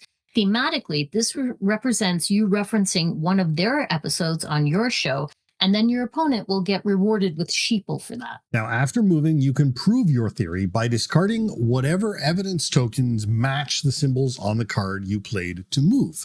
Note that not every conspiracy card can be proven. The ones that offer 3 movement instead represent episodes where you discuss a broader topic rather than trying to focus on a specific conspiracy theory. When you prove a theory, you collect the sheeple shown and place the card in front of you. Now, another way to earn sheeple is to connect the 3 spots indicated on that true connection card that's revealed at the start of the game. This earns you either 0, 2, or 5 sheeple at the end of the game for connecting to 1, 2, or 3 of the spots by the end. You can also earn sheeple through your agenda, which gets scored at the end of the game. Most of the agendas are based on having collected or done the most of a thing, and ties are always friendly. But when does a game end? Okay, you know how each player has a colored spool with their color of thread on it? So I'm playing green, I have a green spool of thread, and then as you get to the end of that spool, the thread ends and is tied onto a shorter black piece of thread. So my thread is going to be green, green, green, and then it's going to turn black. And the game ends whenever someone uses the black string at the very end of their spool. So whenever you go to attach string to a peg and your string is black, that signals the end of the game. And when that happens, you finish out the current round so everyone gets the same number of turns. You score your agendas, and then whoever has collected the most sheeple wins. Now, in addition to these simple beginner rules, there are a few things you can add to string theory to give it a bit more depth. The easiest is to give everyone 2 agenda cards and have them pick one at the start of the game. The next is to give everyone a random true connection card, which is hidden from the other players, but you still keep the public one as well, and all of these cards will be scored at game's end. Next is my favorite addition to the game. It's called the Expert Opinion Variant. Every provable conspiracy card, everything that's 2 or less movement, is actually tied to a specific spot on the board. All the cards match a spot. When using this variant, if you can prove a conspiracy, if you can prove a card, if you can fulfill that card on the same turn as you connect to the matching spot on the board, you get an extra sheeple representing firsthand evidence. And I just think that's really cool and thematic. Finally, there's also an option to take one of the agenda cards at the beginning of the game, reveal it publicly, and everyone will score that objective at the end. Okay, and there's one more thing that makes this game way more fun, and it is technically optional, but I do think it's a required part of the game, and that's having everyone describe their podcast episodes, explain what theory they're trying to prove, explain what each stop on the pegboard means and how it adds to their proofs. So just tell the story of your episode. Explain how Mothman was really behind the JFK assassination and all had to do with trying to save weather control. Getting into the silly theme is a big part of what can make string theory shine. Now, before we go any further, we should be clear that this game is very clearly satire. It is making fun of these conspiracy theories and people who weaponize misinformation, not promoting these baseless, wackadoo ideas. So you might want to be careful who you play with in some cases, because your Uncle Bob, who is darn tootin' believing the 5G myths, might not be the one you want to sit at the table with. So to be fair, we've yet to experience anyone who was a true believer of conspiracy theory. Maybe they would just love to present their own proofs as you play. I don't know. But yeah, the important thing is this is a tongue-in-cheek look at conspiracy theories. And very much in tying with this, there was a neat bonus in the box I was totally not expecting when I opened up our preview copy, and that is the Frugal Employee's Guide to Brainwave Retention and Mental Protection, a guidebook on how to properly create tinfoil hats. And I strongly encourage folks playing the game to make sure you are properly protected before play. If you ever go to a game convention and Tessellation Games LLC is there showing it off, you will know right away because you will spot someone walking around wearing a tinfoil hat, and you will probably see them in a gaming hall, a group of people standing around a board wearing tinfoil hats. Amusingly, we kept running into them all weekend at Origins, weekend at Origins. Like, oh, there's someone who tried string theory. Well, at least I hope so. The tinfoil hat thing was brilliant marketing on their part. Like at Origins, they had this huge XL sized version of the game with giant colorful spools, and they were using pipe cleaner on there instead of thread, if you get an idea of the scale. And then everyone's standing around wearing tinfoil hats with these giant plastic spools, and that game was drawing crowds from across the hall. Now, I have to say, I love this game, and the act of describing your podcast episodes makes it so much fun to play, especially when you're able to reference the other players' episodes, sometimes even making fun of them because you can prove something they only managed to reference in passing. Yeah, like I adore the theme here, and yeah, the game is just way more fun when players are making up ridiculous connections and explaining what he's about. Even more so when you're playing with kids who don't even know what all these conspiracy theories are, and I must admit there were a couple spots on the board I had no clue what they were. But I do want to point out that is like 1000% optional. Like not only is it like it's mentioned in the rulebook in passing, there's no official rule, but like I have played a game where everyone just sat in silence and played, and it still worked mechanically. Like the game does play fine without that. We just recommend adding that little bit of improv RPG to it. You strip the theme, and mechanically, this is still a very clever game. It's tight, it's fun, it's quick to play. It's just super clever. And then you pop that theme back on top, and that's the cherry on top.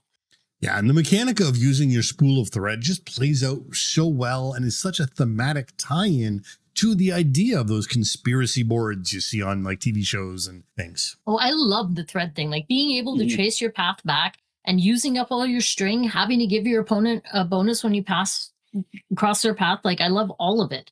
Yeah, there's something, I don't know, I almost want to call it magical. Maybe it's some kind of conspiracy, something they put in the box. But this game just like feels good. Like I just played it and I'm like, this game just works. Like it's just smooth and there's no issues. I never had to reference something in the book. I never went online looking for an FAQ. It's not too simple. I didn't feel like I was wasting my time. But it also wasn't complicated at all. It's very straightforward. It had easy to understand mechanics. And I don't know how to word this, but like the strategies were evident without being limiting. So it's like the game didn't play itself. It wasn't like there was obviously a best move, but it also was like, oh, I'm going to play this card to do this because I want to do this. And that just makes sense because that's how this game plays. And the game just flowed and played quickly. Play a card, move around, making connections, complete a proof. Next player plays a card, moves around, tries to play connections, make a proof. That's it. Now, while you're doing that, you want to make sure you're trying not to cross over other people's strings. You're working to get those end game bonus points and like keeping your agenda secret, and trying to fight over the true connections. And like it just works. It's like I don't know how to describe it. I'm like, this is just a good game. Like I played this and I'm like, I haven't played a game this tight and just good and fun and rewarding in a long time. And it plays well at all player counts too. Like I think I might enjoy it just a little bit more with more people because there's more chaos on the board, more string, more cross connections. But the game is still fun at lower player counts. Yeah, and the box said 3+. I don't see any reason the game wouldn't work at 2. We did not try it, and I get there'd be more competition with 3, but I think like there's nothing that would stop you from playing at 2. So I have to say that the ratings on this game right now, while still early, again, this game isn't actually out yet, This game's not but out. it has been played at Gen Con and Origins, actually Origins for 2 years now. And the people who have played it are loving this. Like I've rarely seen so many 10s on a thing. So it's rating at 8.8 right now. And again, there are a lot of 10s from people who have played this game at cons. So it's definitely got something. It's not just us. Yeah, and this is why we even agreed to try this game. Like I knew Deanna and I enjoyed it because we did. We got first saw the game at Game Expo and we saw the prototype and people were getting excited. I'm like, what is that? And they showed us the string mechanic. I'm like, okay, that's really cool. But then we actually got to play a couple rounds at Origins and I was like, okay, in my mind, I thought this was going to be a really cool game. And then I played it. I'm like, no, that's just more straightforward and simple than I thought. Simple order fulfillment, set collection with a cool movement mechanic. This is fantastic. So then we brought it home and we started with Rex and then we showed Sean and Brenda. And then we showed some of the folks at one of our board game pop-ups. Then Gwen tried it. And just last night at our monthly brewery gaming event, we had it out. And everyone has loved it.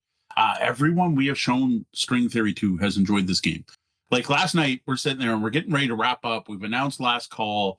Everyone's getting ready to pack up. And this couple comes over and like, hey, can we have String Theory again? And I'm like, you only got half an hour. They're like, no, we really have to show our friend. They showed up late and I got to show them this game. Don't worry, we'll get it done in time. Well, they managed to get it done in time. And this was the second time that couple, we just introduced them the game that night. And earlier, that same couple played with 2 people who had never been out to one of our events before, that I have a feeling String Theory is going to be one of the reasons they'll be coming back.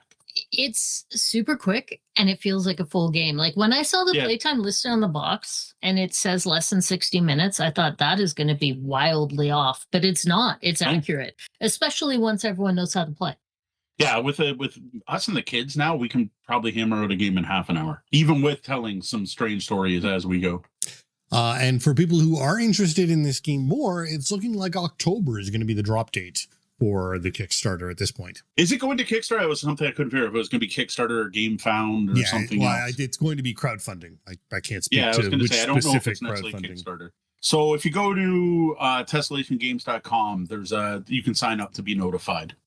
Now, one thing that did improve the game for me, and I think we're all on the same page here for the 3 of us at least, is those variant rules were all good. Like they were all really good.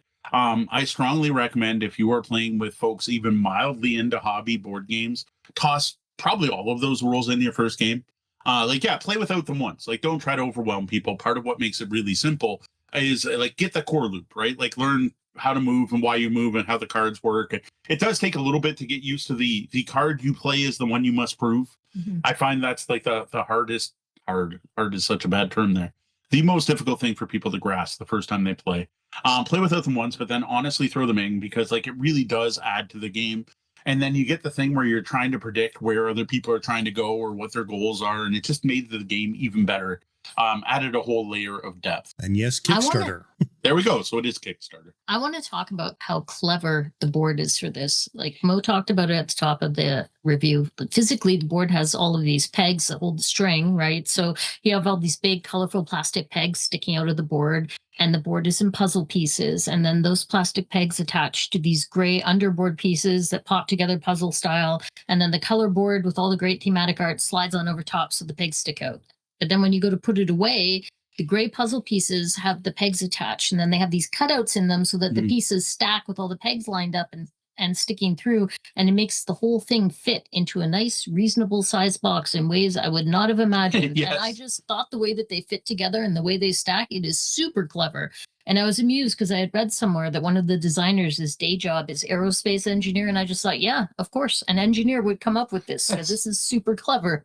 And I got to admit, when I was assembling those boards, I was kind of like, well, this is funky. But there was a graphic that showed like, why are these holes here? What is this? And until I started layering them, I'm like, oh, okay, I get it. Yeah, the assembly was a little onerous, I gotta admit, but you only have to do it once. Yeah, I just gotta say, like I really hope this funds. Like I'm not usually that invested in a crowdfunding project. We don't normally cover crowdfunding projects, but like this game's good, y'all. Like this is just really good. We know an owner of a game store in Kentucky that is so excited. Tony at Derby Games, Derby Games and Comics, or Derby Comics and Games. It's like, I got a copy for my store early. I'm so excited. Like people are hyped about this game.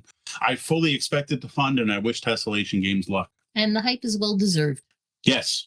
Well, now that you sheeple have grasped the importance of the pyramids in empowering the reptilian overlords and promoting the dead internet, you can get on to listening to our entire back catalog to understand the greater mysteries of the world. Now, one of the things I like most about String Theory is the way they integrated that conspiracy theory game theme into the core gameplay, and it's that cork board, right? It's the murder board. I don't know if there's murders going on for these conspiracies, but like the murder board that you put up on the cork board. And the way that's what this game is, and the fact you have the string and the threads, and you're making this web of connected evidence. And I just think that is fantastic. Like, as soon as someone explains it to me, I'm like, oh no, we're trying to connect evidence. You're like, oh, obviously you are. Like, yeah, what else would you be doing with those threads? It's a very unique thing. I've never seen another board game do this, and I think it's really cool. And I kind of wonder if the game is successful, if it'll be like deck building, and we'll start seeing more a murder mystery web game or something, if this will become the new next thing. It'll be a bunch of string spool games. Yeah, a bunch of spool games. So that's what we'll call them, spool games. This may be the first, the founding father of spool games. I don't know. But what I want to know, I've never seen this before, and I think it's really cool. What is a game that you feel is extremely thematic? A game that does something that just fits the theme so well that you can't help but be impressed? Tell us about it. Let us know at discord.tabletopbellhop.com or wherever you heard this review. Well, now, that doesn't belong here. Tap, tap, tap, tap, tap. Whoosh. Crash. Cats Knocking Things Off Ledges comes from the awesome team of Sen Foon Lim and David Killing, was published earlier this year by The Op, who we have to thank for hooking us up with a pre-release copy.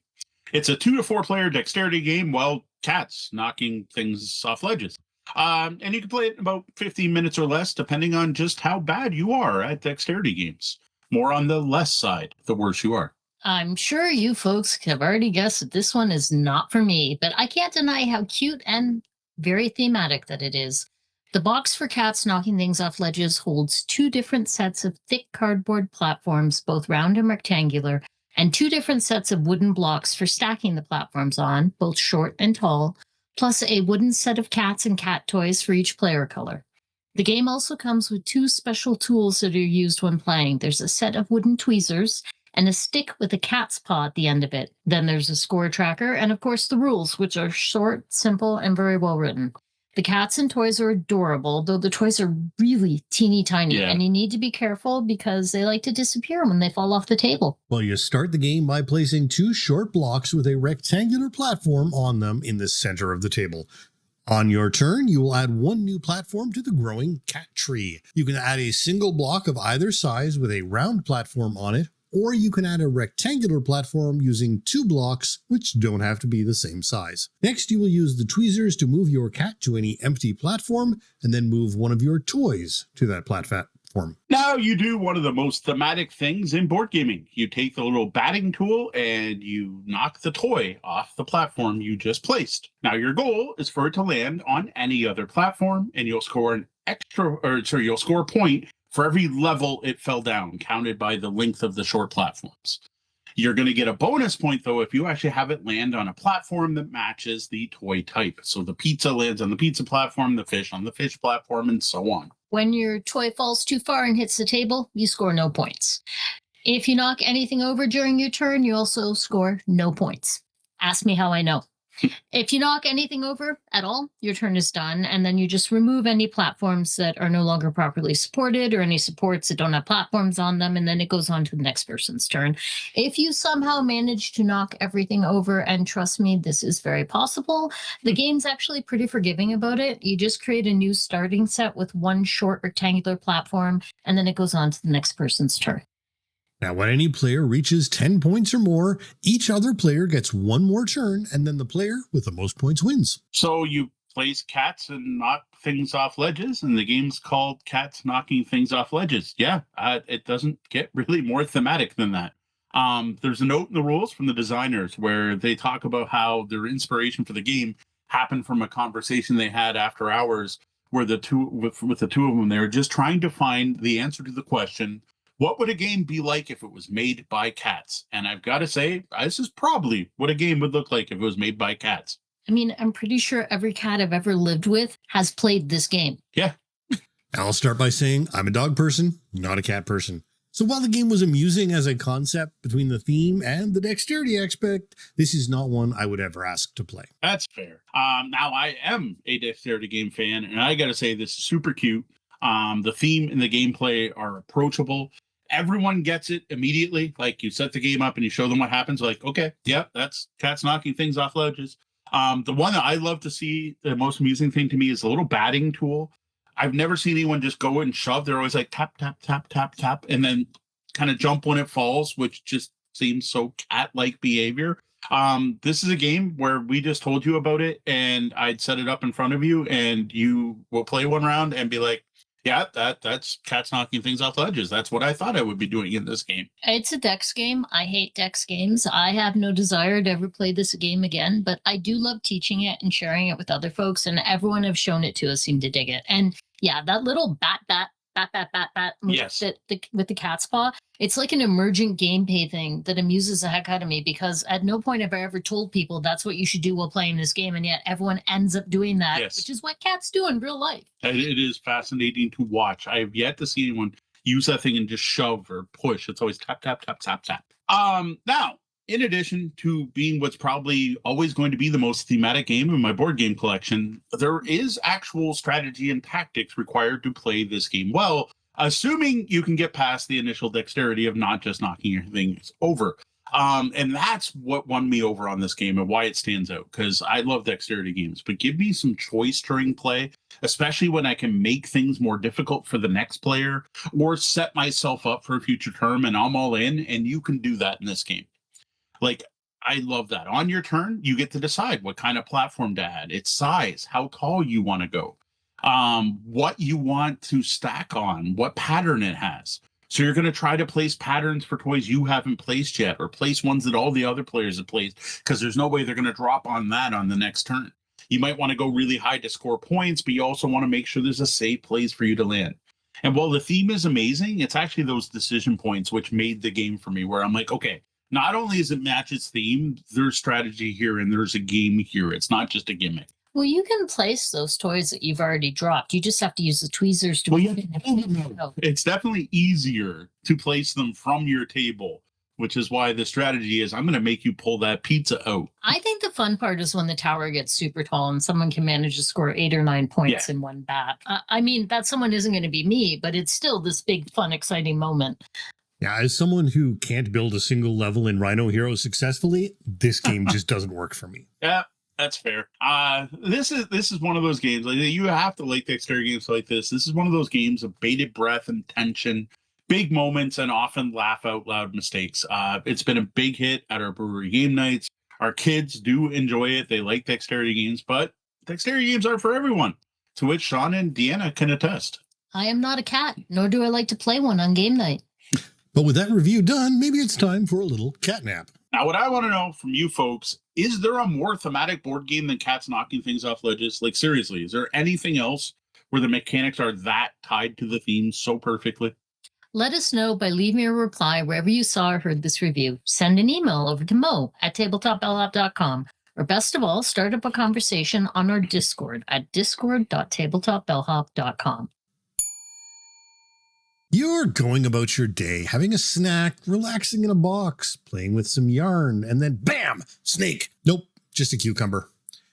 Darn thing scared the life out of you, though. Well, hopefully that won't happen again 8 more times. Cats vs. Cucumbers is a family-friendly push-your-luck dice game that comes as a joint collaboration between Envy Board Games and Levity Games, who we do have to thank for sending us a review copy. It was designed by Eamon and Melanie Anderson and features Eamon's artwork on all the cats in the silk screening.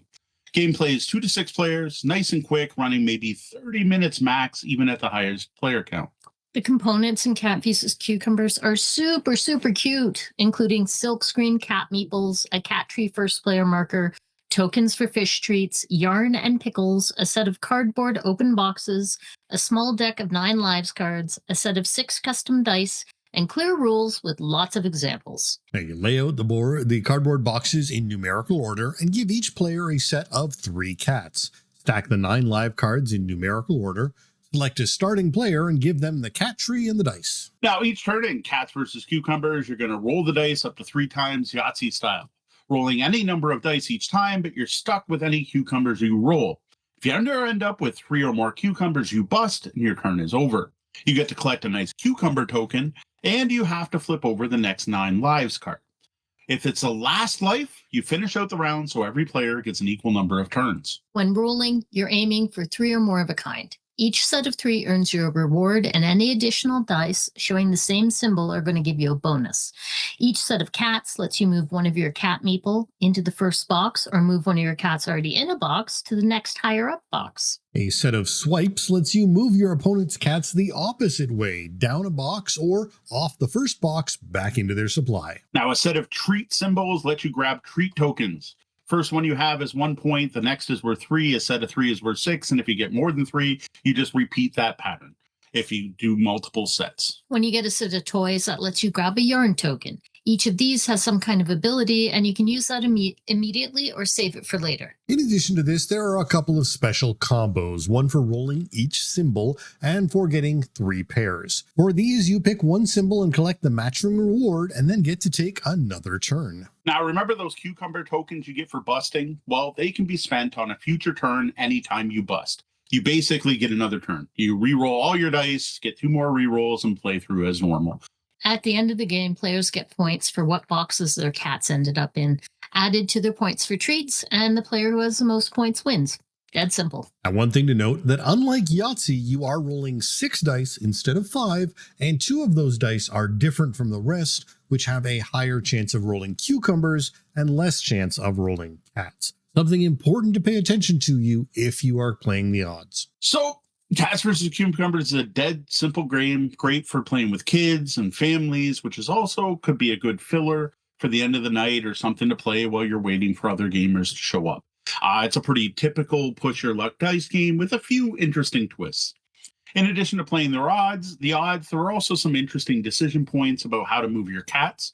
Especially, do you push one cat to the big 12-point box, or do you move multiple cats and spread it out a little bit more? Plus, there's also the decisions on when to spend those toy bonuses when you get them. That makes it a little more interesting than just rolling dice and writing down numbers.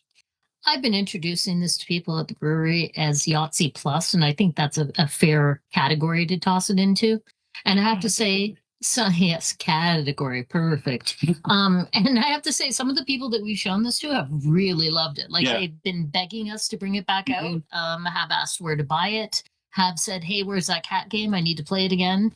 Yeah, no, it definitely does have an audience to it.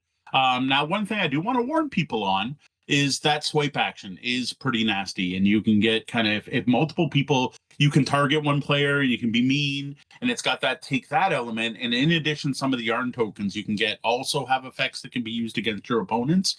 And I know not everyone enjoys those kind of negative player interactions. So if that's something you don't enjoy, you're going to want to avoid this cat themed game. But as long as you're used to getting knocked back and knocking other players back at the same time you're trying to go forward, it's all good. It's all part of the game. And if you try to play without those interactions, you're really just kind of playing Yahtzee with skewed odds. So it really is kind of a ticket or leave the whole game. I dig this for what it is. Like, the theme's cute. It's obviously based on the viral meme.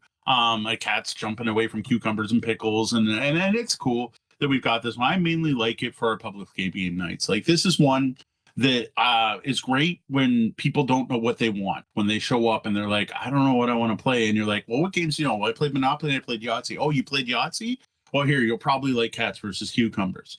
It's also good for younger kids. So we don't get a lot of young people out to our brewery events, but when people do come out, this is one that there's no reading really required except for the what do you call them? The yarn tokens. And even that, it's pretty basic. It's like, go again, move 2 cats, right? Like, there's no sentences. It's been a really good game to introduce to families. And there's at least one pair of players, like Deanna said, who are like, if we don't bring this game out, they get mad. All right, well, while we may never be viral hits like cats being scared by green veggies, you can find videos of us on YouTube at youtube.com/tabletopbellhop, and we could always use more subscribers. Better yet would be subscribers with notifications turned on. But even if you don't watch everything we put out, being a subscriber helps other folks find our videos. Well, that was the double bell. That means our shift's coming to an end, and we're going to have to lock the lobby doors. Before we start locking things down, let's take a moment to thank some of our Tabletop Bellhop Patreon patrons, all of whom are awesome. Daniel and Owen Thomas, thank you. Sean P. Kelly, thanks, Sean. Matt Manhurst, thank you. Thank you to the members of the Misdirected Mark podcast. Yeah, especially for recommending us on Patreon. We appreciate that and did reciprocate. Donna, thank you, Pax. Evil John, thanks, John. So while we've hit the end of this episode, you can always find us at tabletopbellhop.com. Hit up the local events page if you're in the Windsor area. And if not, check out some of our other content like our reviews, our Ask the Bellhop questions, or you can even check out Tabletop Bellhop deals, which were part of our stuff. And this is the part where I'm going to beg you all to leave us a review. Pretty please, with sugary meeples on top. Go, leave us a review. We need more reviews. Thank you. The end. We've actually had a nice influx of reviews, so I'm just going to follow that up with thank you if you've already left a review. It actually is appreciated. We see all of those. Sometimes a little hard to find. Some of the platforms are silly where you have to log into different countries to see if you get reviews. Mm-hmm. Thanks, Apple. But we appreciate every review. Thank you very much. And heck, even if you hate us, go leave a review too, because that actually bumps us up for the algorithms. Speaking of conspiracy, agenda the line from one of the podcasts I listened to. If you didn't absolutely hate this podcast, please go leave us a review. There you go. That'd be awesome. Well, that's it for us tonight. For the Tabletop Bellhop Gaming Podcast, I'm Sean. I'm Deanna. And I'm Mo. Thank you. Thank you. And game on.